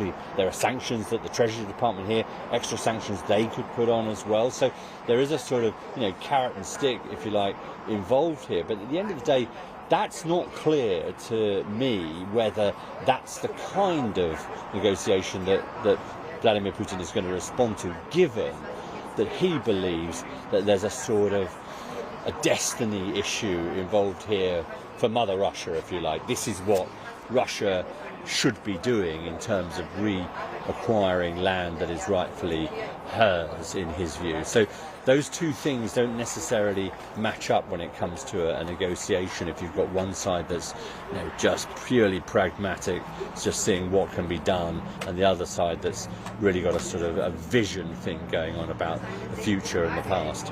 And Gary, how well versed do you think the president is at this point on the questions of the territories in Ukraine that President Putin is looking to take, on the complexities of what a peace agreement could look like? It's a really good question because there's been a lot of questions raised about the envoy Steve Witkoff, who's been to Russia 5 times. Did he come back with a correct understanding of the Russian position? We're not entirely sure whether that's true. There's been some debate about the translators he uses when he's in Moscow. Those 5 trips have produced almost nothing. A couple of meetings in Istanbul with low-level officials. Yes, some prisoner swaps for the families involved. That is fantastic, but nothing beyond that. And whether or not they understand the importance of the Donbass versus Zaporizhia versus Kharkiv versus other bits of territory and the distinctions, the fine distinctions, you can only hope, because this ought to be the best briefed politician in the world. All right. Our senior North America correspondent, Gary O'Donoghue. And Gary, look, we're just seeing, I think we're seeing Air Force One there on our screens, if that's possible. Air Force One, yes, there it is. So it's just about to land, Gary. This really is the moment. Trip. Yeah, 7-hour trip. President Putin, well, and he spoke several times. He did, and put out his own little video clip while he was on board. I mean, he had time to burn, I guess. Started out pretty early from DC. This morning. It's a long way. This is halfway between New York and Tokyo, where we are talking to you from now. So this is a long way right up in the far northwest of the North American continent. Yeah. And it takes a long while to get there. Very symbolic place, as we were saying earlier as well. Of course, Alaska bought from the Russians by the United States back in the 19th century in the wake of, guess what, the Crimean War. President Trump just landing, it looks like, here in Alaska. We can see if we get a better shot there, but we just saw Air Force One coming in past the mountains. As we said, it's pretty overcast today. We are feeling some raindrops here. We're aware of the fact that, of course, the weather could change here in Alaska, but we're expecting the president to arrive any moment, and let's see if we can get a better shot of the base there with the president's plane, Air Force One, arriving. Christian, obviously these images, all of this is part of what makes the summit, this backdrop, so spectacular. Yeah, indeed. So, and I was just really reflecting on who's travelling with him, because obviously there is quite a big delegation incoming, and we're told, in fact, we've been briefed by the Russian side as well, that they're going to discuss more than just Ukraine. And I wonder what you might have to put the question to, Gary, but I'm just wondering what the implications are of that, particularly when you start thinking about nuclear treaties and the limiting of nuclear weapons. Yeah, indeed. And Gary, we're just speaking to Christian there. He's talking about the fact that President Trump does have a delegation with him, of course, but we've seen President Putin in advance of this meeting talking about nuclear treaties and the prospect of restarting the New START treaty, for example. Yeah, and of course that runs out next February. That's the only existing nuclear treaty that still exists between the two countries.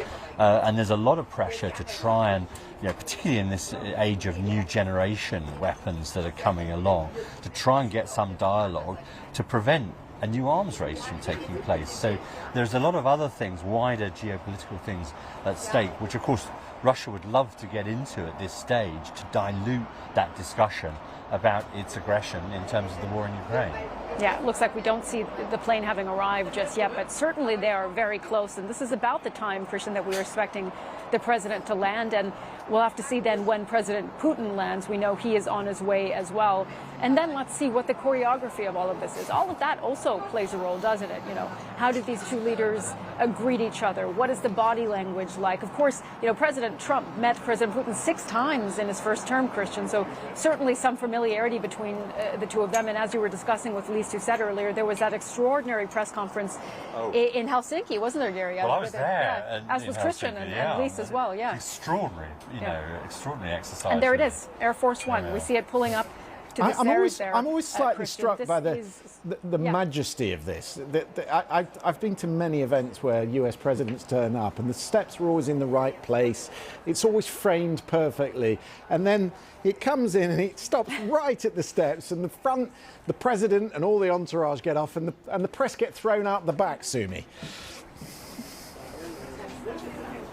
Indeed, indeed, the majesty of it, especially as we saw, with that backdrop there, Air Force One's now rolling by in these Air Force jets there on both sides. And Gary, give us a bit of an idea as well of, how important this base is. Well, obviously. it's a big old base, and it was crucial in the Cold War for monitoring Russian sort of incursions, if you like, into US airspace. Apparently, they've brought a couple of those B-2 bombers here today as well. Those are the ones involved in the bombing of the Iranian sites, the Iranian nuclear sites. Right. If you're going to invite the Russian president, you might as well display a bit of your hardware at the same time. Well, President Trump keen several times over the last few days to make the point that those nuclear sites were obliterated, counter to some of the narrative that he's heard. But Christian, you're right, the majesty of it, there we see Air Force One. It truly is, of course, something to behold. And let's see what President Putin's landing and what that imagery is like. What about the chemistry between these two men? Because we've already talked about Helsinki and how that didn't play very well for Donald Trump, and there was a sort of fawning nature of the US president on that occasion, which I think really did shock the US press, who'd been used to their presidents taking a very hawkish line towards Russian presidents. But we've talked, Sumi, quite a lot in recent months about foreign leaders coming to the White House, how they behave, how they pay due deference to the US president. Yeah. That's not going to happen this time. And if this gets off to a bad start, it could end pretty quickly, this.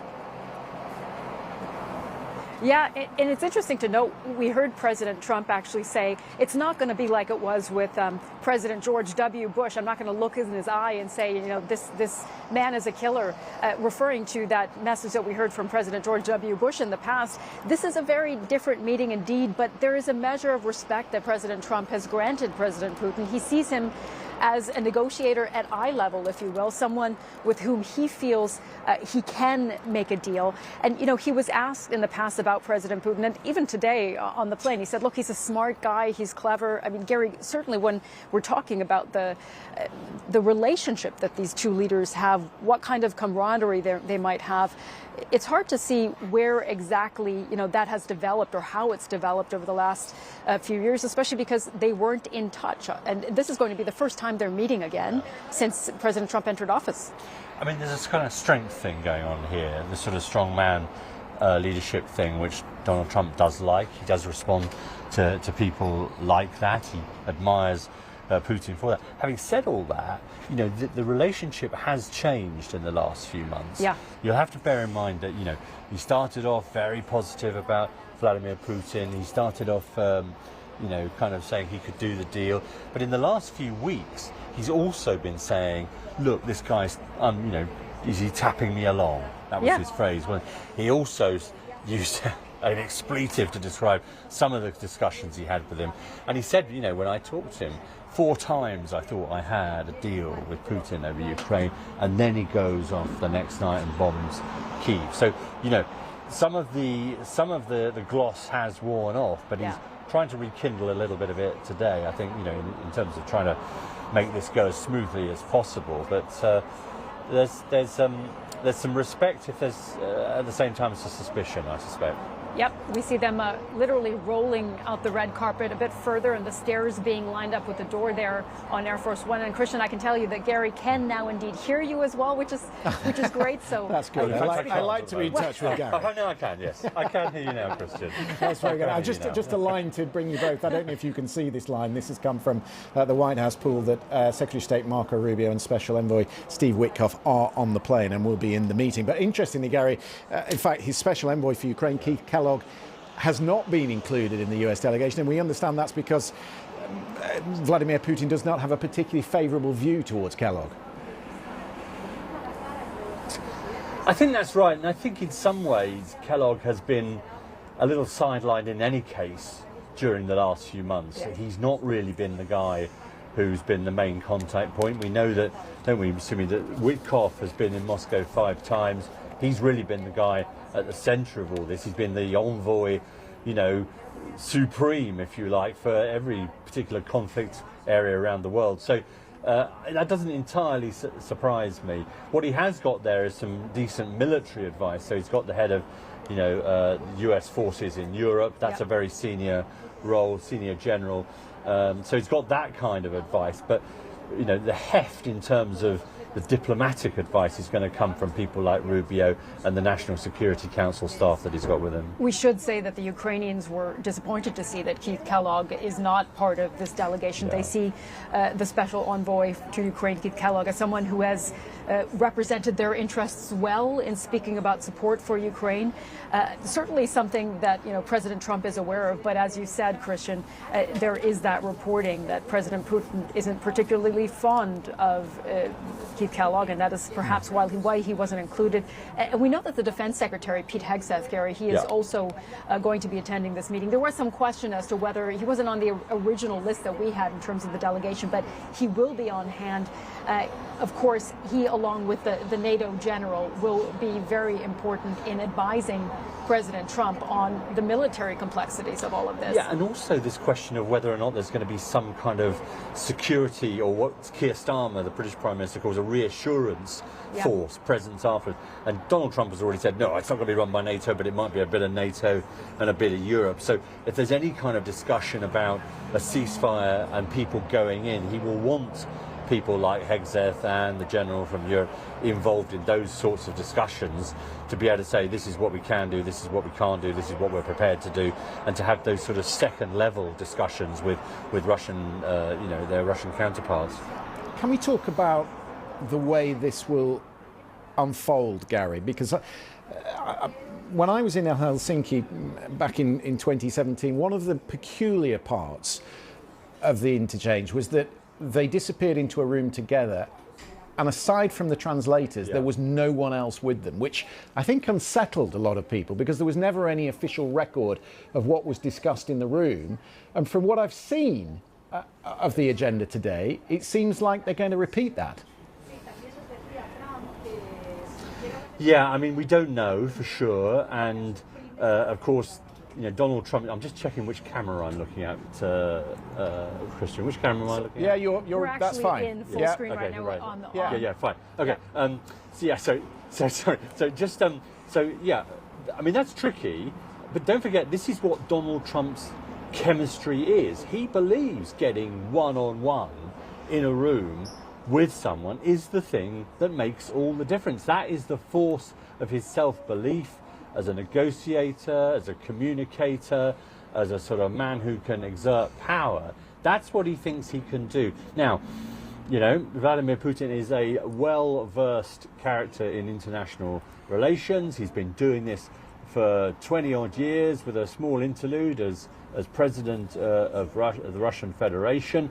Whether or not he's going to succumb to that kind of discussion, but it is a crucial problem, if you like, for the national security establishment in this country, for the intelligence services, not being absolutely clear what might have been said, what might have been given away, what might have been conceded, what might have been promised. That puts the establishment, the IC establishment, at a real disadvantage. So I think they will try and encourage that not to happen. But you've got the force of the president's view that he can bring this home. It's reminiscent. Your viewers will remember The West Wing. Reminiscent of that moment where the president gets the Chinese premier in a room and kind of cuts the deal. And I think everyone thinks that's kind of a model for what can be achieved. I'm sure we have a lot of West Wing viewers sure we do. as part of our audience today as we look at these images, and we're waiting for the president to appear there. Of course, we know he wasn't sleeping very much. He was speaking to the media. He was doing an interview with Fox on the way. He'll actually be doing an interview with Fox directly after the summit as well, with Fox News indeed. And we are waiting to see if he will disembark here in a moment from the plane. But as we do so, you know, Gary, certainly something that we have been looking at in advance is Trump's negotiating strategy. What exactly his strategy is. And we were talking with Lise Doucette a little bit earlier, Christian and I, about the fact that we've seen really mixed messaging from the president. Yeah. And on the one hand, you know, his team says, look, that's part of how President Trump plays this game. He wants to keep President Putin, keep everyone, all the viewers and watchers of this, a bit on their toes, to not know what to expect. Well, it's one of those functions of a democracy, isn't it? That all this stuff is kind of out there most of the time. It's being discussed endlessly. Yeah. The options, you know, you've got former this and former that coming out and giving you their expertise, and they're pretty much usually on the number because they've been doing those jobs. Whereas a moving target, if you're President Trump and you create a moving target where 1 minute you're focused on this, 1 minute on that, 1 minute this is important, the other minute that's important, that is, you know, in some ways really difficult to deal with. Now, that can be a strength, but it can also be a real problem because it can mean that, you know, your adversaries, the people you're negotiating with, simply don't trust you, don't let you do, you know, don't go anywhere near you, not sure it'll be worth the paper it's written on, etc., etc. So it has its pros and it has its cons, but you're right. I think he likes to keep people guessing, doesn't he? He likes that level of unpredictability that he thinks gives him the upper hand, and makes people, you know, sort of come around to his view, or at least come to the table, which is what we've seen in the trade talks. And really interesting, and Christian, you know, we this week have seen President Trump very unhappy with some of the characterization of what he calls the fake news media here, that by allowing President Putin to land here in Alaska to have this meeting, that he is appeasing him, that he is giving him a gift. And in fact, Christian, where you were in Helsinki, and Gary as well, at that last press conference that they held together in 2018, he also said earlier this week that, you know, there had been criticism of that press conference, and he thought he had done a great job. He didn't see any of the issue with that press conference at the time. No. I mean, at the time, as Lise was saying and telling us earlier, it was only the question when he was asked about the intelligence and whether the intelligence had been right, and President Trump thinks that President Putin, he took him at his word, and I think that was a real shock to the Americans, particularly the American media that were in the room. It was quite a pointed question, and it was, I think, as I said, it was a shock to everybody there that you know, post Cold War, you had an American president who was paying deference to a Russian president. It was a real sea change, and really of the times. And of course, when Mueller, the special prosecutor, was investigating the Russian president, the American president, for what had gone on during the election. And let me bring in Lise Doucette, actually, who's here with me, our chief international correspondent, and also here in the studio with us, Mikey Kay, the former Assault helicopter pilot, strategic planner in the British military. You'll be familiar with him from the security brief. Nice to see you both. Mikey, let me just start with you, because we're obviously framing this in terms that we hope there's going to be a breakthrough. But what happens if this keeps going? Or more precisely, what does the West need to do to force a change? Yeah, I think, in military parlance, we talk about courses of action, and, a very simple course of action is the status quo that we see now keeps occurring. So in terms of what that means in terms of persistent threat from Russia, I think there are a couple of key aspects here. I mean, drones is the top of the pile, right? You've got 6,500 drones launched on Ukraine in July alone. You've got the ability to for Russia to produce over 18,000 drones in 2026. And a lot of this capability is coming from outsourcing to China. Blueprints from what's called the Shahed 136. I think we've got a picture of the Shahed 136 drone. But basically the blueprint was given to Russia. Russia is now producing that on their own, which allows them then to produce a significant amount of that. Then you've got glide bombs, so basically dumb bombs, non-guided bombs that have been converted into guided bombs. And Russia has a significant amount of those. And then you've got hypersonic missiles. You've got the Orenchnik. We've seen that on the security brief many times, over Mach 5, so 5 times the speed of sound, with 6 warheads that have 6 submunitions. I mean, this is all deadly stuff. But I think one of the most important things as well is when you're looking at persistence of threat, Ukraine has done a significant job in actually attriting some of that. And what I mean by that is if we cast our minds back to Operation Spider's Web, where the Ukrainians managed to target the Russian strategic bomber fleet out in Belaya, which is over 4,000 kilometers away from Ukraine. And they did significant damage. If you remember, the trucks came in about 2 kilometers from Belaya base, and then these drones launched out, called FPV, first-person view drones, and targeted Tu-95 Bears and Tu-22 M3 backfires. There's a lot of acronyms there, but basically what that key capability was for Russia was deep strike attack with cruise missiles. And those cruise missiles are targeting civilian infrastructure inside Ukraine. So what Ukraine did on that sort of Trojan horse versus state-of-the-art tech approach did significant damage. So I think, there is a persistent threat there, but Ukraine is being, and Zelensky and the forces are being really adaptive and agile in terms of how they evolve to counter that threat. So in short then, we should be careful about, or the Americans should be careful about giving too much away, because in your view, militarily, and we've talked about the financial with our guest from Bloomberg, but in pure military terms, yes, it's difficult on the front line, but the Ukrainians are starting to find a way to push back. Yeah, I mean, again, this Trojan horse attack was supremely innovative. It wasn't just on strategic nuclear bombers in the east of Russia. They were also using subsurface drones. They were taking months to plant bombs, divers planting bombs on the Crimea Bridge. I mean, that was a couple of months ago.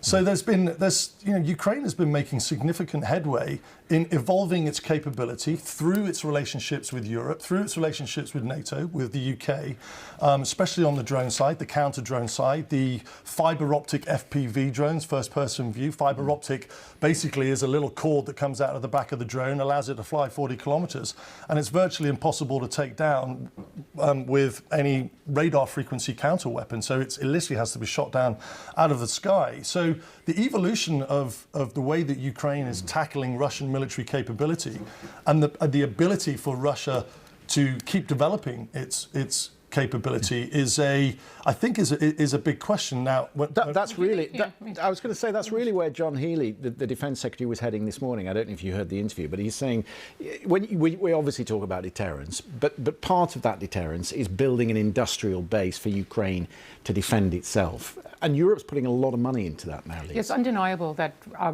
Ukraine's posture is very different from at the start of the war. As you've been saying, that a lot of it, they're actually producing a lot of the military hardware themselves, and they had some dazzling military successes since the beginning. But Russia is still outspending them 3-1 on military spending.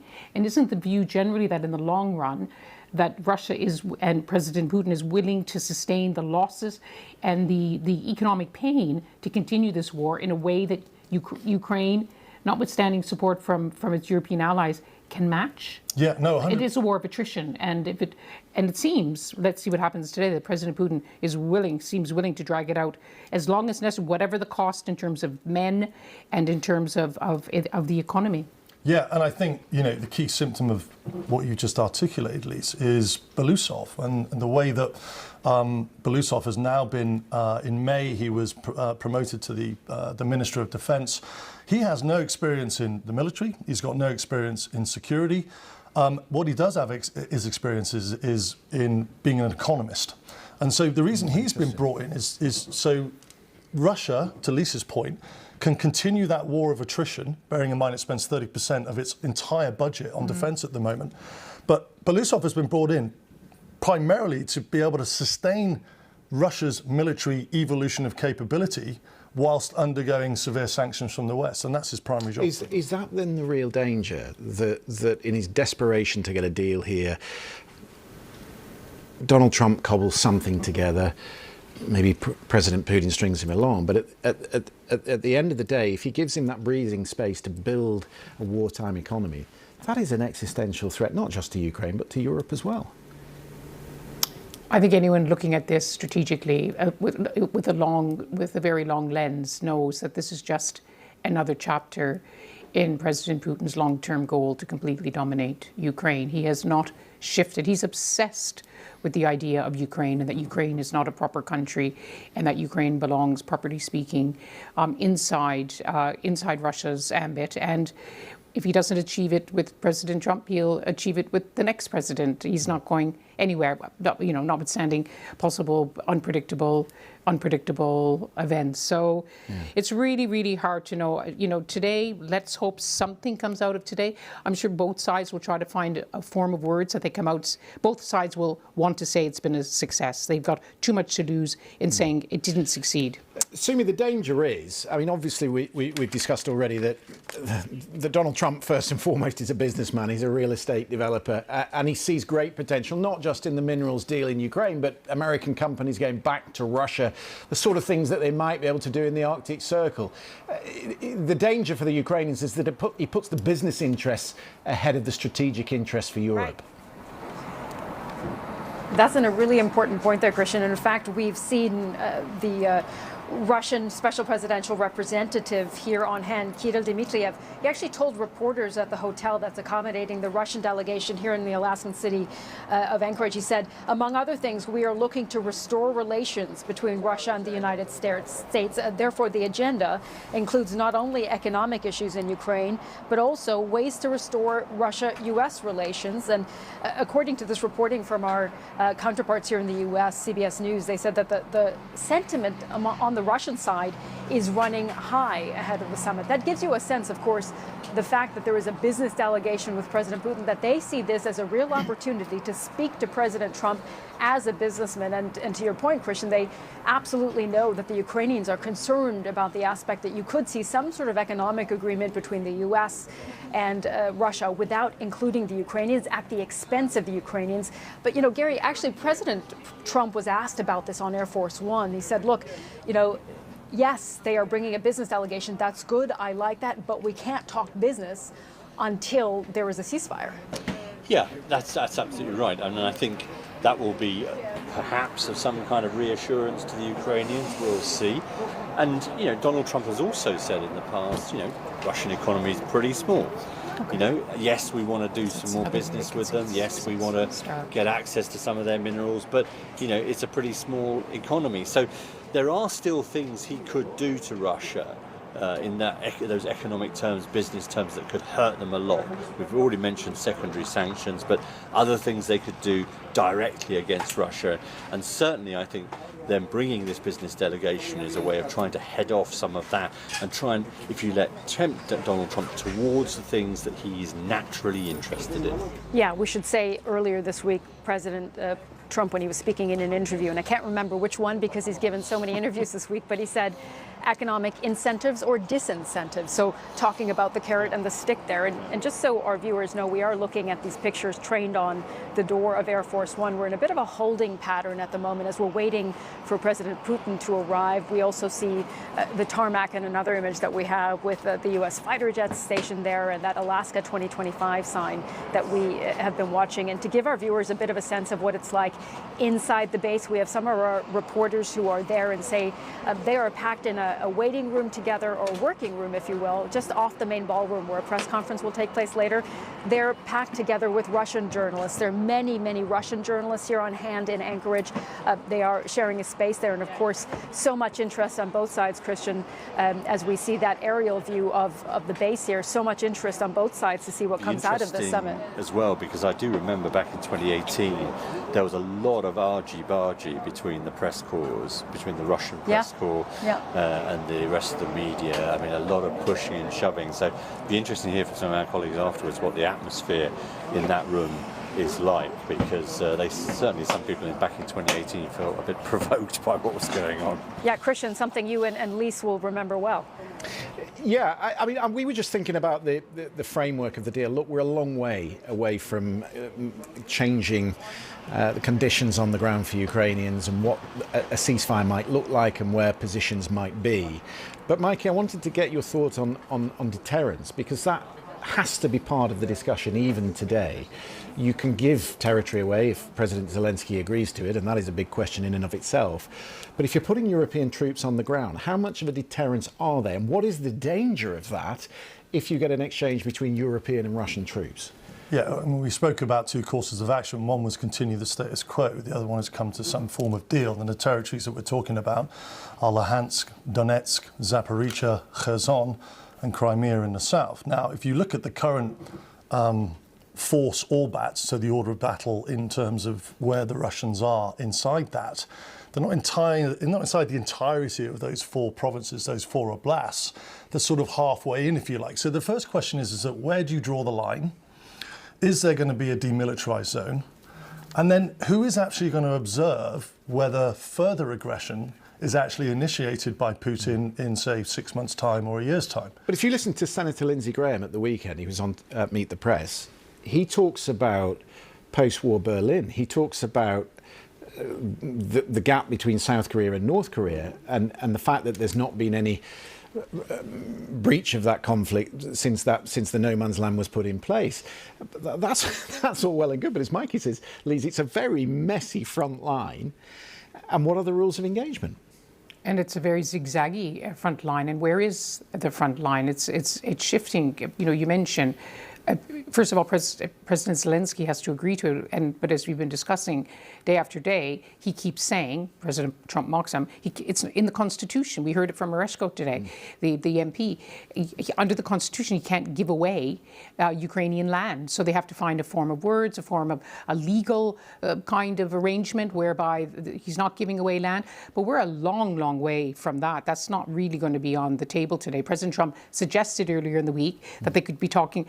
I mean, this idea of land swaps, it's swapping Ukrainian land for Ukrainian land is the ridiculous side of it. I mean, we use this shorthand term of land swaps. What does it mean? Ukraine has either way. Ukraine has to give up land. It's not ready. And the deployment of European troops without the Europeans even being at the table. But you remember when this whole discussion started about European troops being part of the security guarantees? It was only Britain and France who put up their hand. Others said, no way, we know what the risks are. But the idea was that there had to be the backstop. There had to be the sense that if they were ever in danger, that America would come in, almost like the NATO Chapter 5. And they have to know that President Trump is on the phone saying, yes, if you touch a British or a French troop, that's all that will scare or will... But that is the point of what... That is the point of what I'm making, is you, in some respects, that has to be part of the conversation, even at this early stage, because if you have Europeans on the ground...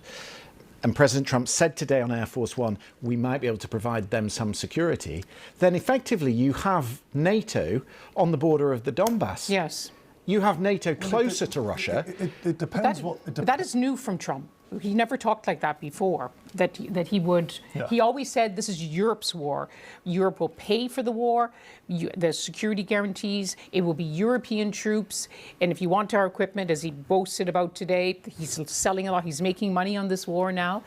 So it's Europe's war as far. Now, today he hinted that he could, this is new, right? He's never said that before. Will he say the same thing next week? Well, you couldn't possibly do it, could you, Mikey, having a European force on the ground without oversight from the Americans? So the reality is, I did the UN military observers course in Delhi. I've been involved in 10 combat operations. And the reality is that you have to go into this in the minutiae. And what I mean by that is, you look at scenarios of how this might play out, and it's never black and white, it's grey. So the first thing is what is it going to be called? Is it a peacekeeping force? Is it an observation force? And then what framework is that going to operate under? So the historical framework is UN peacekeeping operations. And you have two versions of that, Chapter 6 and Chapter 7. Chapter 6 is peacekeeping operations without the authorization of force. Chapter 7 are peacekeeping operations with the use of force.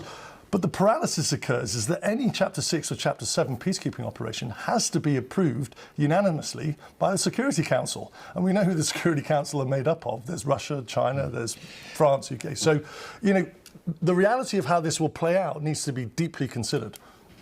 I think just the flavour of that, Sumi, Gary, is really the concern here, because President Trump, okay, he's a deal maker. He says, I want to look into his eyes, see what his deal looks like. But the minutiae of this is going to take months. And we've already discussed today that Steve Witkoff wasn't even across the detail of what the Russians were offering him, never mind the minutiae of how you put Europeans on the ground. Yeah, and that has been the criticism, Gary, that we've been discussing as well, that Steve Witkoff might have misunderstood what the Russians had said to him.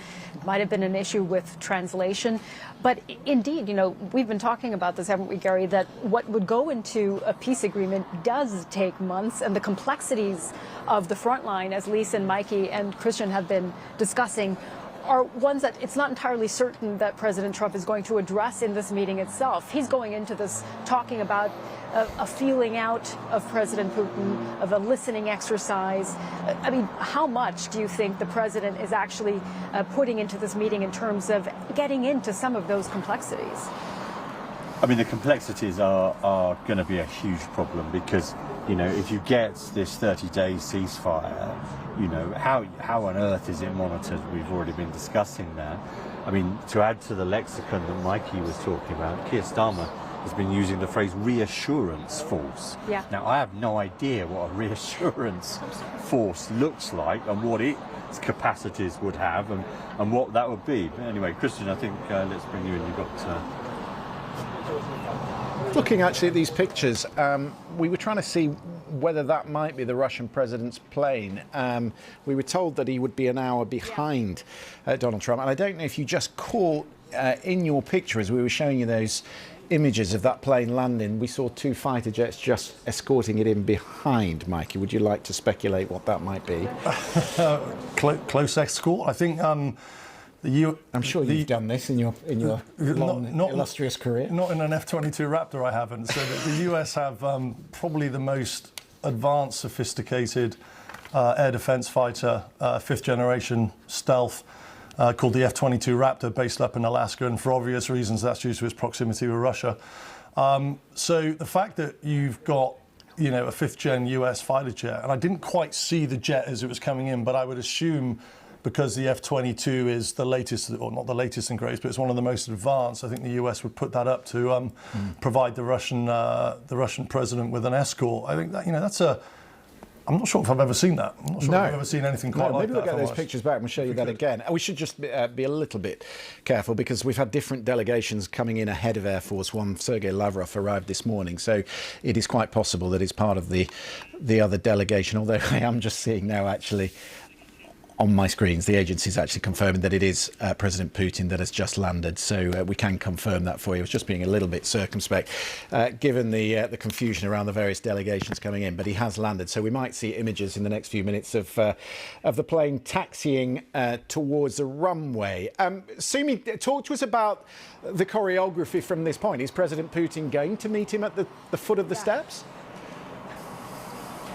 We're not entirely sure, actually. It hasn't been completely telegraphed. I will tell you that what we're hearing from the pool reporters is that what the president has been doing, President Trump, as he's been sitting on the plane, he's been exchanging greetings on the plane with senators from Alaska. So Senator Murkowski, Senator Sullivan. He's also been speaking to the governor, Mike Dunleavy. So he's been having conversations on the plane, as we've said, seen President Putin arrived there. But I mean, Gary, to Christian's question, a lot of the choreography of this has not been announced yet by the White House. They've left it for us to wait and see. As we see it on our screen, President Putin's plane, as he's just been arrived there and been escorted into the Air Force Base. But we don't know exactly how these next steps will look, do we? We don't. We think there's a red carpet, don't we? There is a red carpet. It's been rolled out, indeed. Yeah. Now, would President Trump stand at the bottom of the steps and greet him? Will be there any kind of guard of honor? I mean, that would be extraordinary as well if he gets something akin to that. But we don't know. Will there be a handshake? Will there be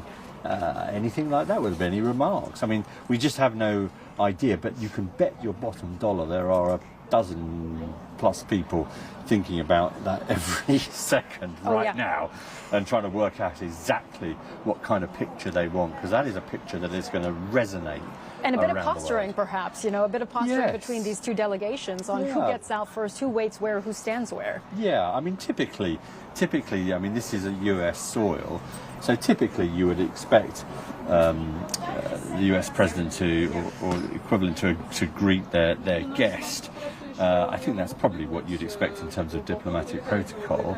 But exactly what that greeting looks like is going to be an absolute fascinating and give us a bit of an indication, I suspect, about what is to come in the next few hours. Because, both of these men have very clear views about their role in the world, about their strength and their positions, and they will not want to look like the supplicant, let's put it that way. Well, certainly, and that's why we've seen some of the messaging and communication from both sides heading into this as we see that plane drawing closer to the steps. And just want to repeat what we heard President Trump say in a clip from his interview with Bret Baier from Fox News earlier today, saying that, I won't be happy if I walk away without some sort of ceasefire. And he said, we're going to have another meeting if things work out, which will be very soon, or we are not going to have any more meetings at all, maybe ever. So clearly, President Trump drawing a line there, but part of the messaging that we've seen, of course, from President Putin's side, his stop in Magadan on the way here, his foreign minister arriving with the shirt that's with the symbol USSR on it, I mean, sends a message from their side as well. Yeah, I mean, we've talked in the programme already, Sumi, about the expertise within the delegation. Let's not forget the President Putin, is a former KGB operative, a very savvy negotiator. And Lise, one point that's really important in this is that President Putin actually does understand English.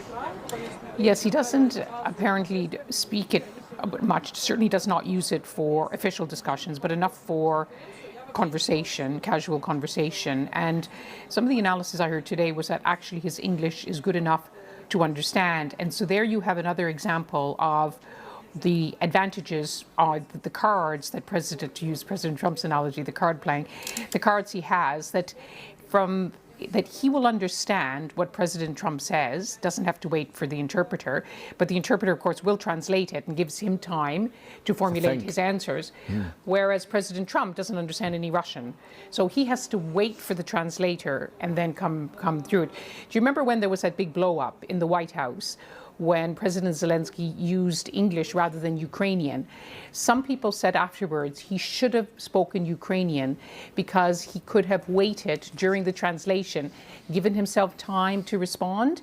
This is all a game, isn't it? Very hard, to use President Trump's phrase, very, very high stakes. Let me bring into the conversation to some. We've been talking about President Putin's team and President Trump's team. Let's bring in our BBC team. I'm looking at the live page. Steve Rosenberg, our Russia editor, is now inside that press conference room, and apparently they have a slogan for it. As you know, there is a slogan. Yeah. Well, do you remember President Trump's slogan when I was covering his trip to his first foreign visit to the Persian Gulf? He was meeting Arab leaders there and signing eye-watering deals. It was peace through strength. That when he talks about peace through strength. Apparently, the banner in the press conference is pursuing peace. Which seems to... Which doesn't suggest there's going to be a peace deal immediately. But which seems to... It's a long road. Steve's analysis is that it seems to suggest some confidence, unless they quickly take it down after the meeting. And our correspondent in Washington, Anthony Zerker, has said it looks like a lot, even though there was not much time to arrange the actual talks, a little bit of thought seems to have gone into the whole symbolism, because we're watching this. Millions of eyes around the world, I'm sure, are on these pictures, most of all the Ukrainians. The red carpet, the way the red carpet is. Will President Trump meet him at the bottom of the stairs? A huge concession. The fighter jets poised, like, as Anthony put it, like daggers to underline America's military might. Well, the more perceptive of our viewers will have noted, since we've been on the pictures of Air Force One for some time now, that President Trump actually hasn't deplaned. So there is the prospect here, as the Russian plane, you can see there, is pulled alongside Air Force One, that the choreography is timed so that they come off the planes together. Which wasn't, as we heard, towards each other. So it's changing as we speak.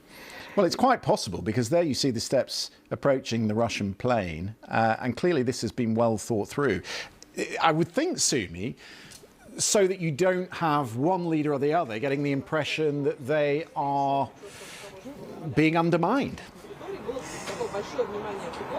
Absolutely, and I should say that our colleagues at the New York Times actually reported that 4 American stealth bombers flew above the crowd, quote, with deafening sound and speed as President Putin's plane taxied there. So perhaps that's sending a message as well. And just on the point of this being a game, we saw President Trump earlier, when speaking to the media on the plane, say you don't want to have too many expectations because you have to weave and bob, making a boxing reference there, Gary, as we're looking towards these images and waiting to see who opens the door. Well, the door is open already on Air Force One, but who gets down first? Maybe they walk down those steps together. But Gary, you would think that the White House, as we've just been saying, really has through all of this and wants President Trump to have a certain image here as he gets off that plane. Yeah, I mean, and it's sort of one of those things that is incredibly important, but you've also got to remember, I guess, that what we're talking about here is life and death in Ukraine. Yeah. What we're talking about is war and peace, and yes, you know, we focus on this, and rightly so, because this stuff does matter to these leaders, and it does matter to their countries, etc. But you kind of wish, don't you, that they'd get on with it, because there are people dying, and this is really what the business is all about here.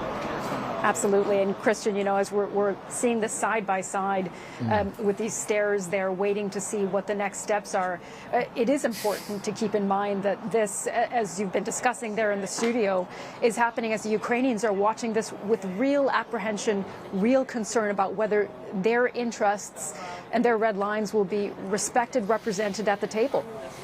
We've just had some news, actually, of who will be accompanying President Putin in the more discreet conversations that will go on. Obviously, there'll be big team meetings this afternoon, but he will be with Sergei Lavrov and Yuri Ushakov, who is nicknamed the American Gory. He was the former ambassador of the Russian Federation to the United States of America, so he's someone who speaks very good English, knows the negotiations inside out with the Americans. He will be alongside, and as Sumi has said, Sergei Lavrov, who, as we all know, has long time been the foreign minister for Russia, vastly experienced, and he's turned up, as Sumi was saying earlier in the programme, this morning in a gilet and a sweatshirt, and on the sweatshirt was CCCP, which of course is the Russian initials for the USSR. Yes. He's the master, isn't he? Sergei Lavrov always finds a little bit of humour, a little bit of a quip very confident. He's got a swagger. He has he's been in the job for decades. He has negotiated with one American president after another. There were reports that he wanted to retire, but President Putin nixed it. What an extraordinary split-screen moment. And Gary and Sumi, you're absolutely right to underline that for many millions watching this, most of all in Ukraine, they'll be watching with anxiety, but also with anger. There will be those who say, here is President Putin wanted by the International Criminal Court, which does require that its members, and of course the US is not a member, that they arrest a war criminal, someone accused of war crimes, to be arrested when he lands, hence the importance of the meeting being in Alaska. He didn't have to go through the airspace of any European country, so there were no risks along the way. And of course, as we've been saying repeatedly, even the moment he comes out of that door, in those split screens, the two presidents coming out that door, he's already won, because he's literally coming, he's going into the cold of Alaska. But this is a defining moment in the history of relations between Russia and the West. So President Trump is giving him that without anything in return. And this is quite a moment for the Russian leader, for Russia, which will anger many to say he shouldn't be given this kind of concession.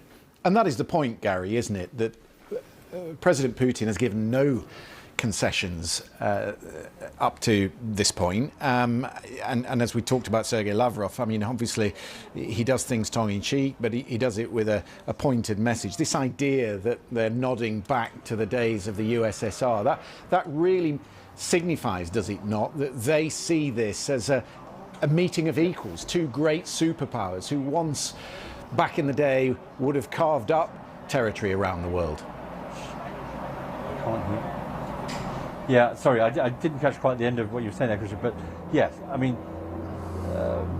Vladimir Putin obviously, has people around him do some messaging on his behalf. We see, don't we, Dmitry Medvedev being very, very antagonistic and bullish on Twitter, the former president. I mean, not necessarily pretty close to Vladimir Putin anymore, but even so, he got under the skin of Donald Trump recently. One thing just to note about the Russian delegation is that it's our understanding that the main negotiator they sent to Istanbul as part of those discussions with the Ukrainians isn't part of this delegation. And I think that will fuel the suspicion amongst some that those discussions in Istanbul, I think there were 3 sessions, one of them only lasted an hour, I think the last one, that those discussions, whilst they ended up in a bit of a few prisoner swaps, weren't really taken very seriously by the Russians and were interpreted, and are certainly being interpreted as a sort of a bit of a feint, if you like, to try and keep Donald Trump happy. But that key negotiator isn't here on this trip.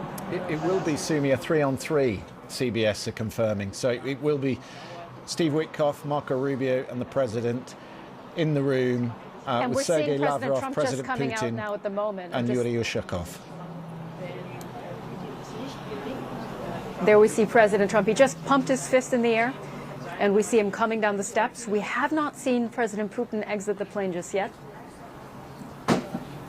But there we have it, President Trump coming first down the steps here as he deplanes. And now we're going to wait and see what happens next. Does President Putin come down the steps right after? Do they greet each other here? This, Christian, is what we were just discussing, that choreography. How does this work? And there we see, here's President Putin coming down the steps as well.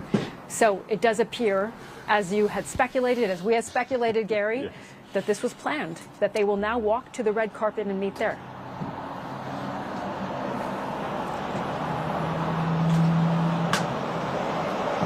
Quite an extraordinary image, isn't it? If we think about the fact that we have these two leaders walking on the red carpet there, let's see if there is a handshake, what the body language is as they stand there, Christian.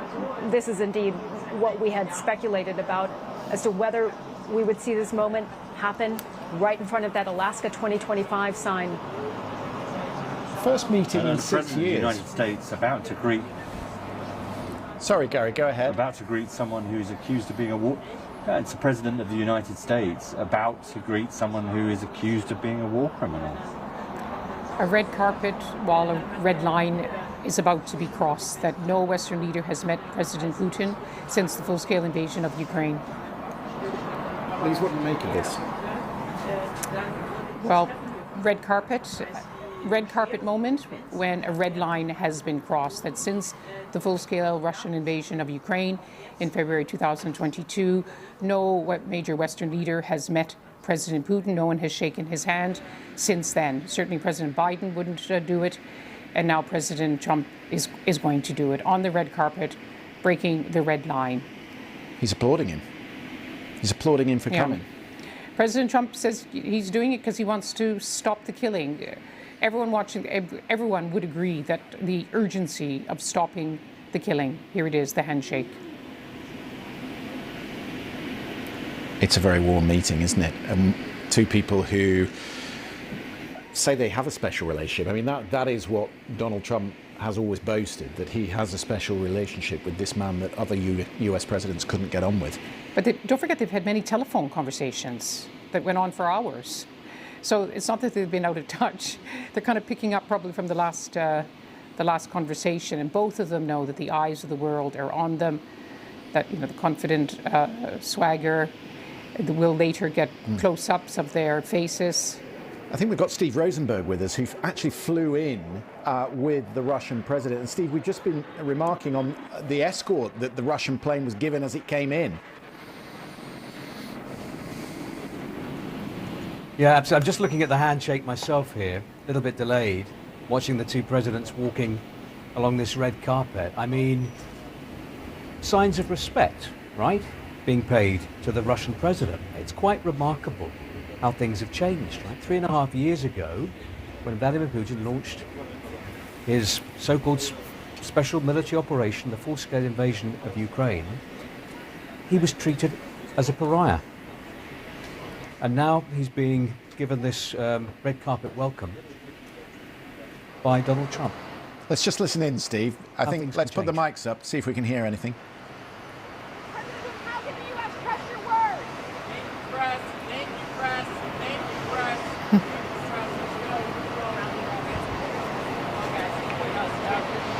No, it's difficult just to pick up anything. We'll see if there's anything reported of that brief exchange. Steve, talk to us about the atmosphere first coming in, and then we'll talk about that meeting again and what President Putin gets out of it. But on the approach into Alaska, what was that like? Yeah, I mean, as I say, these are signs of respect which are being given to President Putin. A man who, do you remember Joe Biden called him a murderous dictator? And now things have flipped completely, and Donald Trump seems very pleased to welcome the Russian president to the United States, despite the fact that Vladimir Putin received that indictment from the ICC, accusing him of being a war criminal. But things have changed round, and it's clear that Washington wants to kickstart relations with Moscow, to rebuild relations with Vladimir Putin.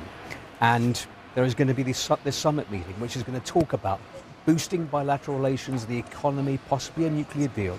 But crucially, will there be agreement, some kind of an agreement that will bring peace in Ukraine any closer? Can Vladimir Putin be persuaded to do something he has been unwilling to do all along, that is to agree to a long-term unconditional ceasefire in Ukraine? Up to this point, he has shown no sign of wanting to do that. We're just saying, Steve, it is remarkable that President Putin has got into the beast. He is in the American car, the president's car, and they are having a conversation in the back seat together, separate to their entourage. What are they talking about?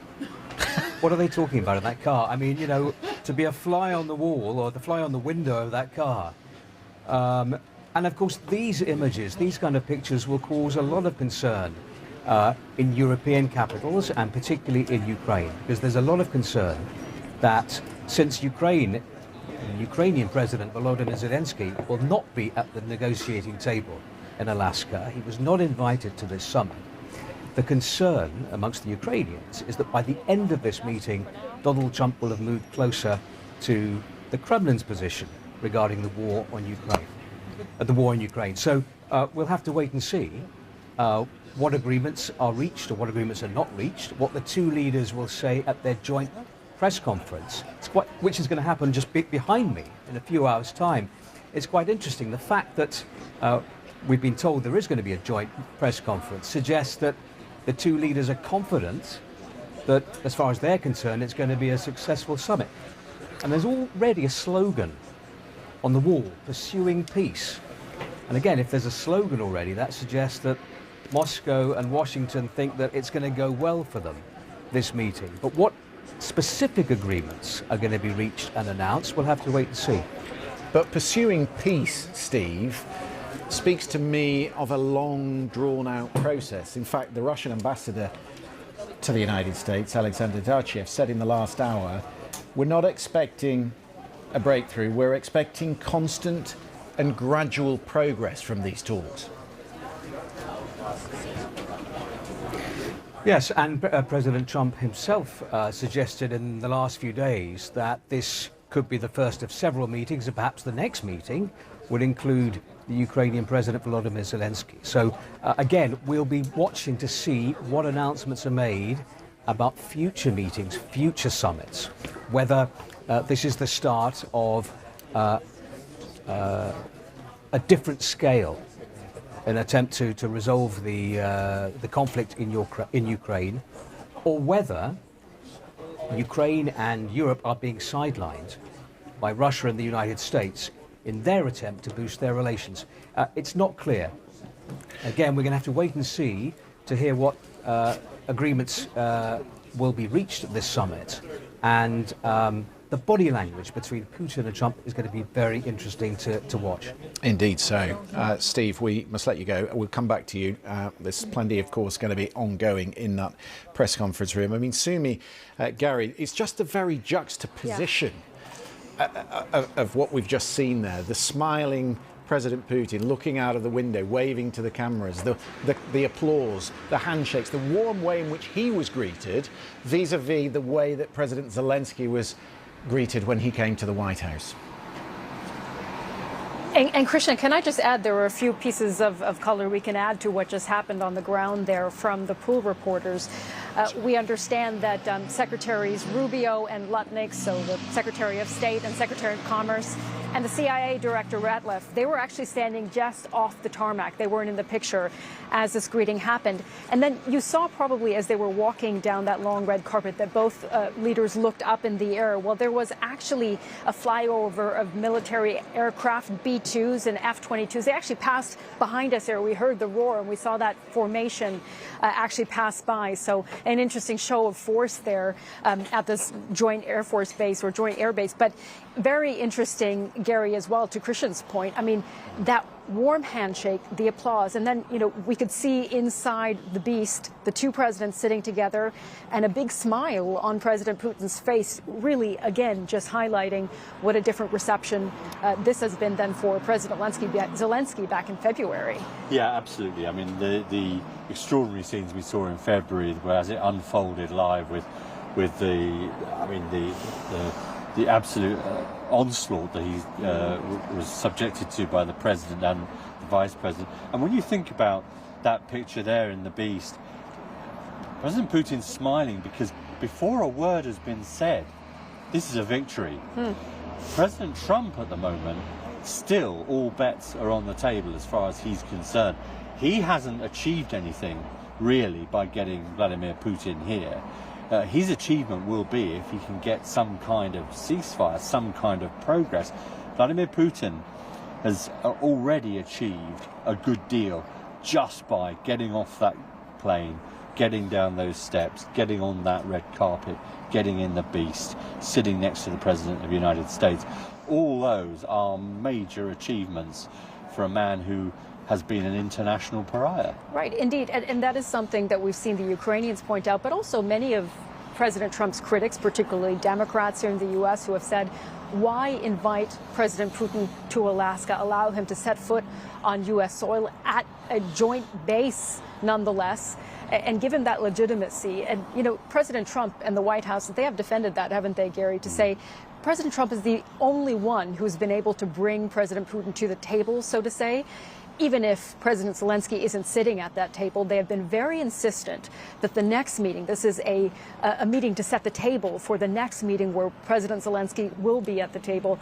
And they say President Trump is simply exerting his influence as the most powerful man in the world. Yeah, being the mediator, being the broker, being the man who can get the ball rolling. I mean, we know that earlier this week he's had that big call with the European leaders and President Zelensky, who was in Berlin with the German Chancellor when that happened. President Trump has promised to call these people straight after this meeting to fill them in on what has happened. And as you say, has said, look, this is a precursor to the next one, which will be more important, he said. And I am not negotiating on the behalf of Ukraine. All these things have been said, but then all sorts of other things have been said that kind of contradict those things. So where all these cards actually land at the end of today is still anyone's guess, really anyone's guess. And it could, you know, you could have this lunch, you could have the discussion, and it could all suddenly unravel in that press conference. You just... It's so difficult to predict this stuff, I'm afraid, when President Trump is involved, because he is, you know, to use a negative term, he is a little mercurial, let's say, you know, sometimes well, they say that's fickle. A positive, don't well, they? They say that mercurial nature is something that is a strength of He his. can be fickle too. His mood can swing. The wrong question can elicit something that changes the whole game. Indeed, and you know, some of the questions, Christian, that we've been asking all week do involve what will happen next in that meeting when they sit together. And I know you were talking about this in the studio a moment ago, but the fact that we are going to see advisors with Presidents Trump and Putin, translators, but will there be notes taken? You know, will we get an actual transcript other than a readout, you know, the take from both sides of how this meeting went?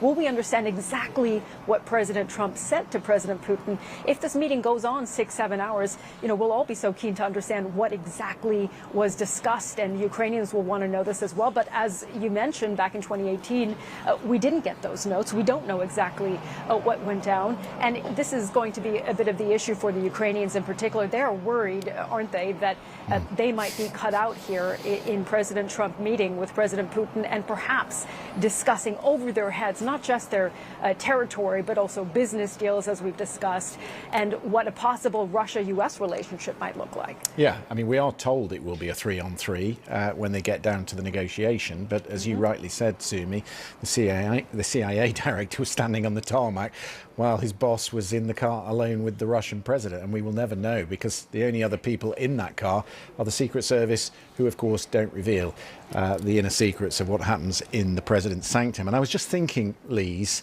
you talked about red carpet, red line cross. There is some precedent for that. If you think back to the Afghanistan and the negotiation with the Taliban, President Trump was prepared to invite them to Camp David. He was prepared to go where no other president would have gone. Yes, I'm feeling a little bit of deja vu right now to see the slogan at the press center that Steve Rosenberg was talking about, pursuing peace. And I thought, oh, that has a familiar ring. When the high-stakes diplomacy of President Trump's first term was with the Taliban on bringing American troops home. They signed a deal February 2020 in Qatar. What was it called? The Agreement to Bring Peace to Afghanistan. He's now pursuing peace with Russia on the 4th year anniversary of the Taliban returning to power. It's the 4th anniversary today? Yes, today.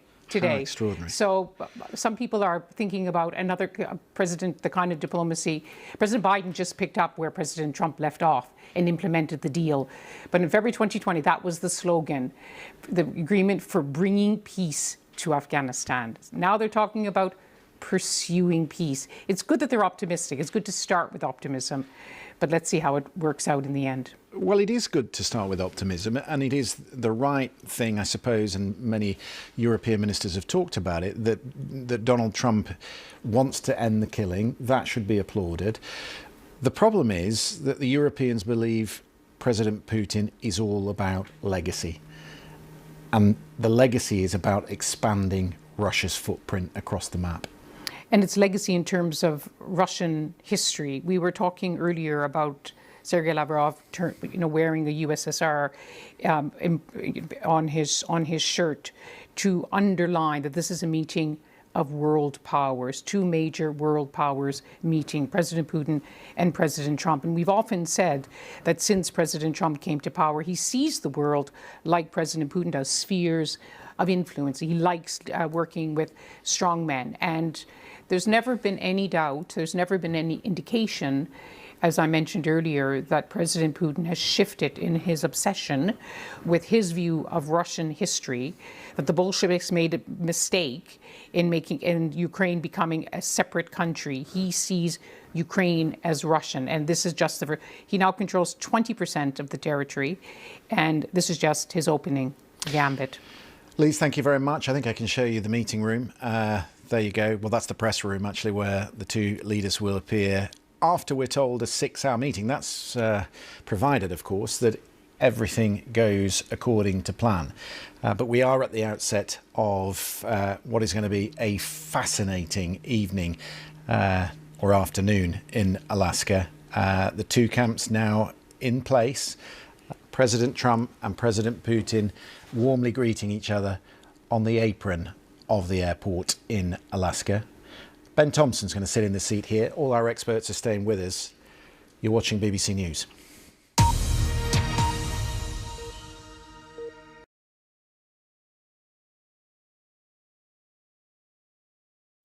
It's lunchtime and Gary is double booked.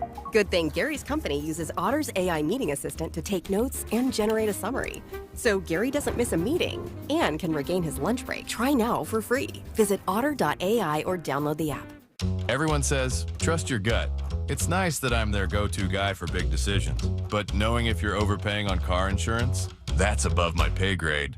Instead, I go to FinanceBuzz.com, where you can find out if you're paying too much in under 2 minutes. FinanceBuzz compares over 90 carriers to find you the best deal. Switching pays off. You could save up to $800 or more with a FinanceBuzz trusted partner. It's quick, easy, and free. Trust me on this one. Go to FinanceBuzz to see if you're overpaying on car insurance. Rolling sound, quiet. Reset! Hi, I'm referee number 2. So sorry I'm late. Violation. Red card. And cut. Moving on. So this is your car, huh? Yeah. Bye, guys. How much are we paying this guy?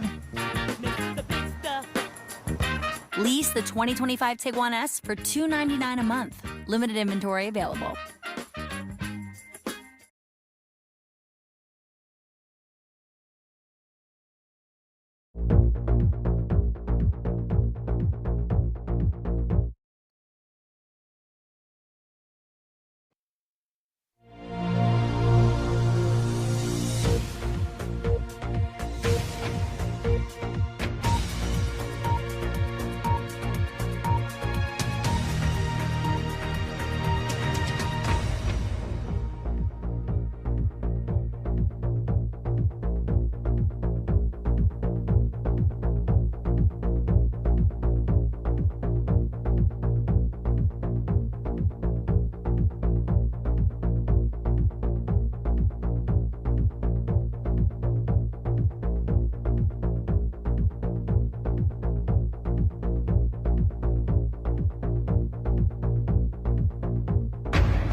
As we wade through endless waves of misinformation, it's vital that we don't just ask the questions, we question the answers. I'm Matthew Emerywala on Verified Live for BBC News.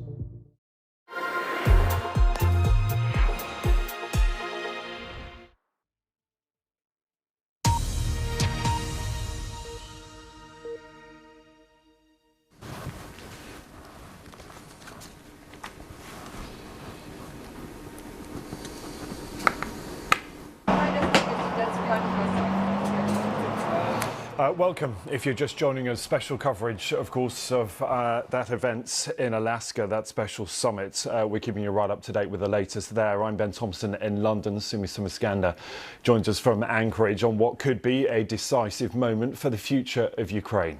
Well, Donald Trump is there. Vladimir Putin is there. The scene is set. The pair met on the red carpet just moments ago.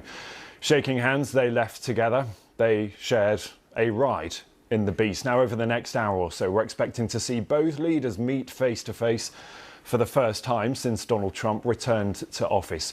Ukraine is watching closely, of course. Europe is paying close attention, and we'll have all the big moments and the very latest analysis for you right here in the coming hours. So the two men begin their meeting. What will they discuss? What will be top of the agenda? How will that meeting go? Let's talk first to Kay Bailey Hutchinson, former United States permanent representative to NATO. That was between 2017 and 2021.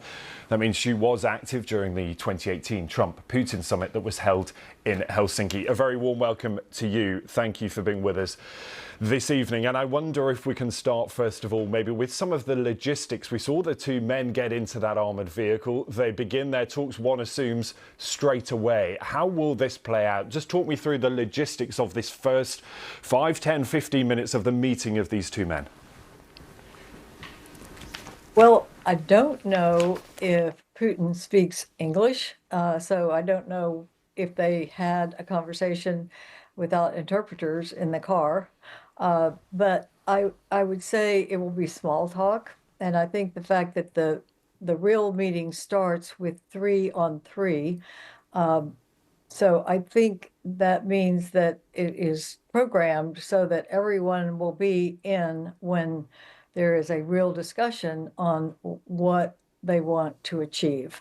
And of course, I think President Trump has been very clear that he wants a ceasefire. And it's disappointing that Russia, just in the last few hours, has continued to pummel Ukraine. That is not at all, I think, I think it's a bad sign. I think it's disrespectful to be going to a meeting where we're talking about a ceasefire and continuing to bombard your enemy. And so I think that was a bad move on Putin's part, but I think Putin has a lot to lose here if he is not very sincere about a ceasefire. Can we talk, first of all, about some of the optics of what we've just seen play out in the last 10, 15, 20 minutes or so? The two men making their way down the steps in a carefully orchestrated arrival there in Alaska. Talk to me a little bit about the preparation that goes into these moments, because we know that both men will be focused particularly on the optics, how this looks around the world, and how an event like this is orchestrated, how it is put together at relatively short notice. Well, I think they are trying to start on a positive note so that hope is out there from the beginning so that it isn't a waste of time. But I don't think the fact that they met on the tarmac is significant on the real issues. And I think it's very, you always want to start with the proper attitude, the proper host meeting the guest. And I think that's not significant in the long-term big picture, but I think it is a way to say we're sincere about wanting to make progress here. And therefore, President Trump is saying, welcome to America. And I think from that point, though, it gets into the serious discussions when you have the three leaders on either side talking about what each is trying to achieve. And maybe we should sort of temper our expectations about what this summit may be able to achieve. As you said, Ukraine is not at the table. European leaders are not at the table. They're not at this meeting. But you know that these two men are very good at negotiating. They are very adept at these sorts of world events. How does a negotiation go? Because perhaps the US is not able to be in a position to start offering concessions in Ukraine when Ukraine is not at this meeting. And we've seen no signs of any concessions on the Russian side. So what are our expectations here? Well, I think, Ben, that both are wanting to look for other ways that perhaps there will be a capability to take a different direction. The fact that they have the Secretary of Commerce, the Secretary of the Treasury, these are economic issues which normally you wouldn't have in a security peacemaking mission, but there may be other things that are put on the table that would say really to Putin, you need us. We can do something that would be positive here, but here's what you have to do to get there. And all of the decision makers are there on the US side. So you see that something is more than just the ceasefire. It's, we have some things we can do for you, but here's what we want for it. First, a ceasefire, a real one, not some kind of measured one, not one that just is limited in some way. It has to be that the Ukrainians can sleep tonight knowing that they don't have to go to a bomb shelter. So I think it's more than just a, we know what you're doing and here's what we think about it. And it's saying maybe we could use some creativity here on both sides that would take us down a different direction. Ambassador Sumi here, good to see you again. You know, we're looking at these images once again of the two leaders as they greeted each other and walked down that red carpet and got into the beast together. There's been much speculation about President Trump's preparation for this meeting. Many of his critics say he wasn't well prepared, and President Putin has been called a master manipulator. How well do you think President Trump is set up for what could be hours of negotiation now with President Putin? I think that you saw so many meetings this whole week. Every day there was a meeting either with Zelensky or the European leaders. And I think the fact that you do have finance and business people in the cabinet there means there has been preparation. I think that the president knows what he wants to get, and I think he is prepared on that subject. And I think that maybe there are other things that he's pursuing. And I think that's why you have so many of the cabinet officers there. I think that's significant that you would, in a meeting that's supposed to be just for a ceasefire from our side, to have all of the others that can affect a relationship with another country there means there is more going on here than is on the surface. All right, Ambassador, always good to speak to you. I'm sure we'll be speaking to you after the summit at some point to get your perspective on whatever the outcome is. But great to speak to you. Thanks for joining us.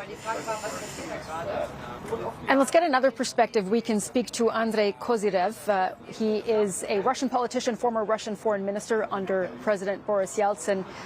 Andrei, we spoke just a few days ago, actually, here on BBC News about what the preparations for this summit will look like, what President Putin is expecting, perhaps. First of all, I just want to get your take on the images that we saw of President Putin and President Trump shaking hands on that red carpet and he getting into the car with President Trump. Will President Putin see this really as a big coup in being able to beam this imagery across the world? Well, of course, I mean, President Putin, or Putin rather, he of course benefits from these images, and for him it's already a great win, for him and for his propaganda inside and outside, because the whole world probably is looking at that and says, oh, see, it's really leader of a great power and respectful, and if President of the United States shakes his hand, we can do as well. And Andrei, as we think about what this meeting could be like, the Kremlin said in advance this meeting could go on for 6-7 hours. The White House hasn't confirmed that, but what do you make of the messaging we've seen from the Kremlin in the lead up to this summit? As Ambassador have said before on your program, the message Putin sends is bombardment and continuation or even doubling down on the military operations against Ukraine.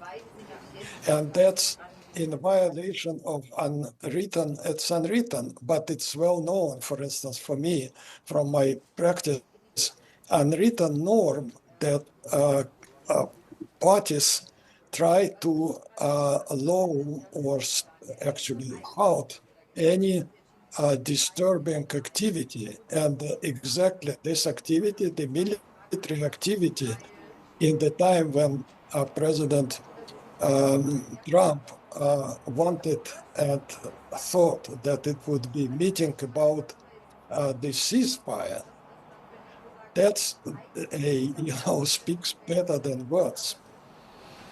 Andrei Kozyrov, it's Ben in London here, and I wonder, we see these pictures of the two men meeting on that carpet, shaking hands, exchanging pleasantries, and I wonder whether that personal relationship, that personal diplomacy between Mr. Trump and Mr. Putin actually risks sidelining some of the more formal diplomatic efforts that are going on. I wonder whether it's helpful or actually this is damaging for international relations. Well, it may be either way, or both ways. It's very different practice. In some cases it's helpful, and in some cases it's misleading. So I won't pay much attention to that. Andrei, we heard President Trump say many times in advance of this summit, Ukraine is the apple of Vladimir Putin's eye. He wants all of Ukraine. If it wasn't for me, he would have all of Ukraine. What do you think President Putin would possibly be willing to accept in terms of President Trump making very clear he wants to see, first of all, a ceasefire before they can talk about this comprehensive peace plan? At least that's the message that he's relaying from the Ukrainians and the Europeans. Well, I think actually both of them want a deal. Putin wants a deal which would open for him a new page of his aggression and will allow him to piecemeal, take Ukraine piece by piece. He failed in 3.5 years before and after President Trump came again to the office. He failed to take the whole Ukraine. Ukraine proved its ability to push back, from Kiev. He wanted to take Kiev in 3 days. Putin, but Ukraine proved its ability to. But Ukraine was not in this 3.5 years given the military equipment, the weapons needed to actually push back to the internationally recognized border, and the conflict. So Putin wants a deal which will help him to achieve, maybe not right now, but later on, his aim of taking whole Ukraine as this first step, and after that, most probably to take, the message communicated by Lavrov, the foreign minister, who came today in a T-shirt or sweater with the 4 letters written there in red. That is red is a favorite. So those 4 letters mean USSR. And that is a very, very clear hint or trolling, but anyway, it speaks for their ambition to take all the territories, all the countries of the former USSR. And that includes, of course, 3 Baltic states, which are members of the NATO. President Trump, of course, also wants a deal, but he wants a deal which would be applauded, recognized by the international community, by the Congress, and by the Nobel Prize. So that's, I think it's opposite deal. So how this will be arbitrary, what will be the final decision? The final decision will depend on whether President Trump uses large economic force, overwhelming economic force in respect to Russia. It's at least 10 times, it's like an American eagle and a rabbit, or even a small bird. So that's the problem. And of course, weapons to Ukraine. Andrei Kozyrev, it's really good to have you on the programme with us tonight, former foreign minister there in Russia under President Boris Yeltsin. Grateful to have your insight. Thank you.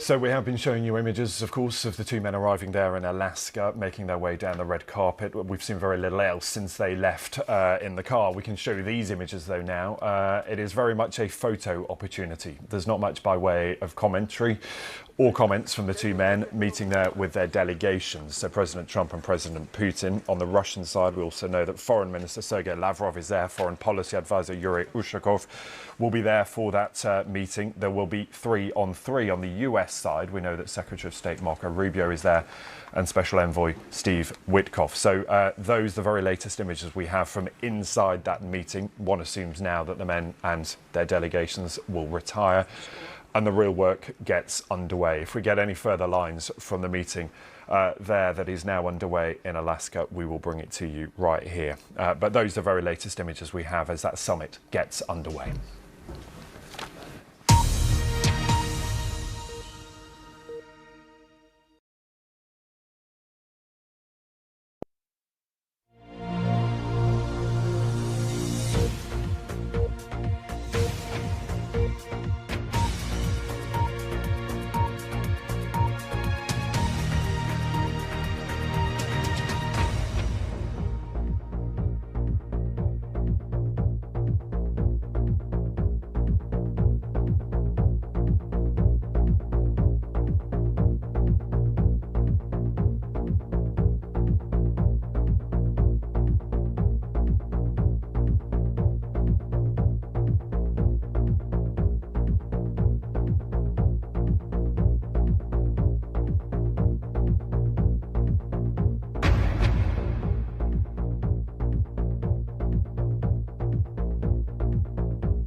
Welcome back to our continuing coverage of that summit between President Putin and President Trump that is underway now in Alaska. The two men have made their way there and the real work begins.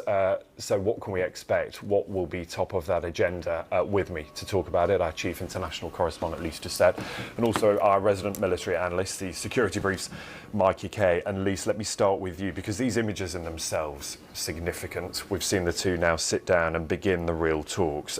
Talk to me, though, first of all, if you will, about the choreography and also the optics of this moment. Yes, well, but when we were discussing with Christian, I mentioned that on the red carpet they're crossing the red line, that this is the first time a Western leader has met President Putin since the full-scale invasion of Ukraine in February 2022. They very much wanted him to become a pariah. They wanted to isolate him, of course, to impose sanctions, which were never really strong enough or good enough or comprehensive enough to actually inflict real pain upon the Russian leader. So President Trump has now chosen to literally cross this red line to bring him back in. And look at this moment, them walking, shoulder to shoulder, just as they say in diplomacy, down the red carpet. And on top of that, to jump into the American armored vehicle, the Beast, together, to have their own one-on-one. I mean, this is a huge gift, a huge political, diplomatic gift to the Russian president, just exactly where the two men want to be. The eyes of the world are on them. Two world leaders with their own spheres of influence, deciding what to do about a major war, which is Ukraine. President Trump, of course, of late has been changing his language. This week he's been saying, well, I can't discuss territory. Ukraine has to discuss territory. He suddenly, after having that conversation with the Europeans worked really hard in the run-up to this summit. He's now, for the first time, we talked in the first time, how President Trump used to say, this is Europe's war. The security guarantees, first of all, he didn't seem to understand the security guarantees. And he said, this has to be given by the Europeans, and you have to pay for it. And this week he sort of hinted that he could also be part of the security guarantees. So the worry, though, is that after whatever it's going to be, 6-7 hours, whether he will start believing what President Putin has brought him. I was just reading something from the Kyiv Independent. They're saying that President Putin has brought to this meeting maps to show that Ukraine is part of Russia. Briefly, Lise, as well, a lot of people will look at these images, and you said quite literally rolling out the red carpet there. President Trump welcoming Vladimir Putin. Vladimir Putin subject to an international arrest warrant for alleged war crimes. How is he allowed to travel to the United States? Why are the US not arresting him when he lands? Well, under the rules of the ICC, if you remember, if you become a member, signed the Rome Statute to become part of the International Criminal Court, you do have an obligation to arrest anyone who comes on your soil. So President Putin was discouraged, for example, from visiting South Africa because the South Africans said, well, it'll be tricky for us because we might have to arrest you. The US and Russia are not part of the ICC, so there's no legal obligation on the United States. Of course, you might say there's a moral obligation, but they make it absolutely clear that they will have nothing to do with the ICC. And interestingly enough, we don't know the full, what was the conversation behind the scenes, but by going to Alaska, President Putin did not have to fly through European airspace.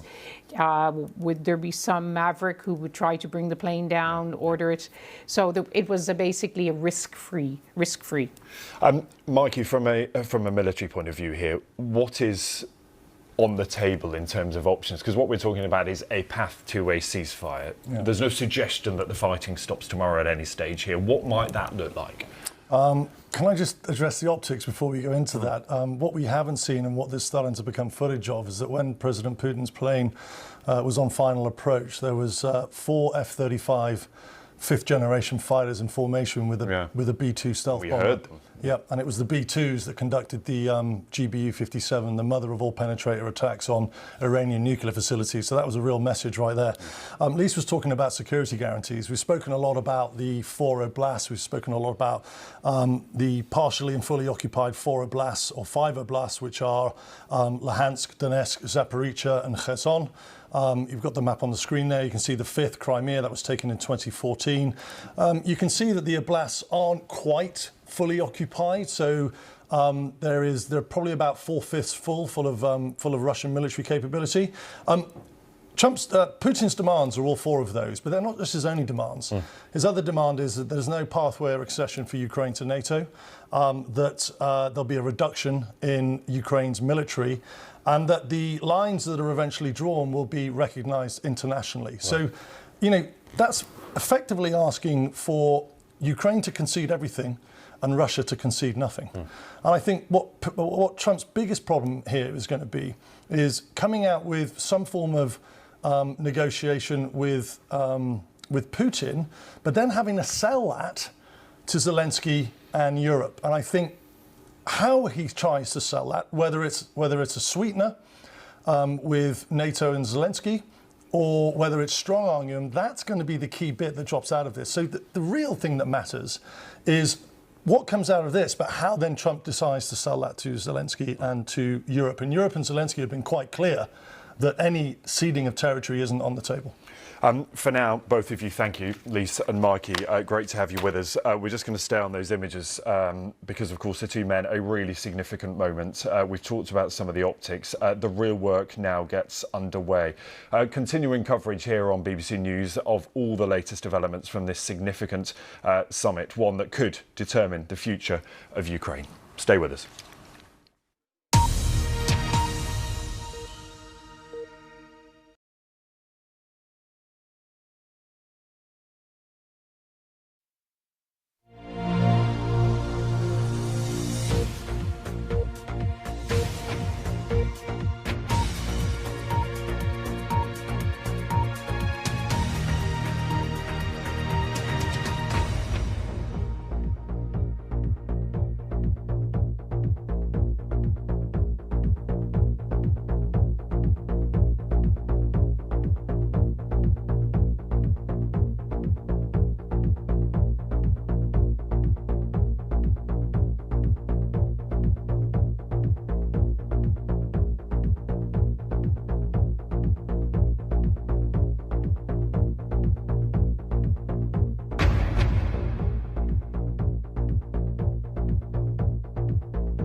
Live from Anchorage, this is BBC News. Red carpet welcome to Alaska. Donald Trump and Vladimir Putin warmly greet each other ahead of their highly anticipated and historic summit. High stakes was the president's message on Truth Social ahead of his departure. This is their first face-to-face meeting in 6 years, but will it deliver a breakthrough? Live from London, leaders in Ukraine and across Europe watch and wait, but on the sidelines. Without an invite to the summit, President Zelensky says any decisions made in his absence will be meaningless. From here in Alaska and with reaction around the world, we'll bring you all the latest on this high-stakes meeting that could decide the fate of the war in Ukraine. Sees special coverage. Trump, Putin. The summit continues now.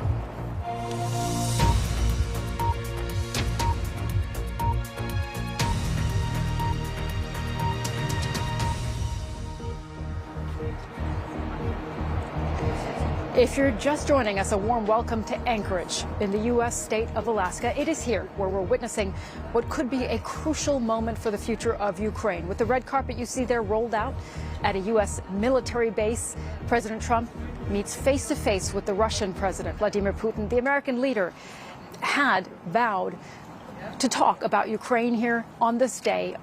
And of course, this is the first time that they are meeting in President Trump's second term, but progress has proved difficult.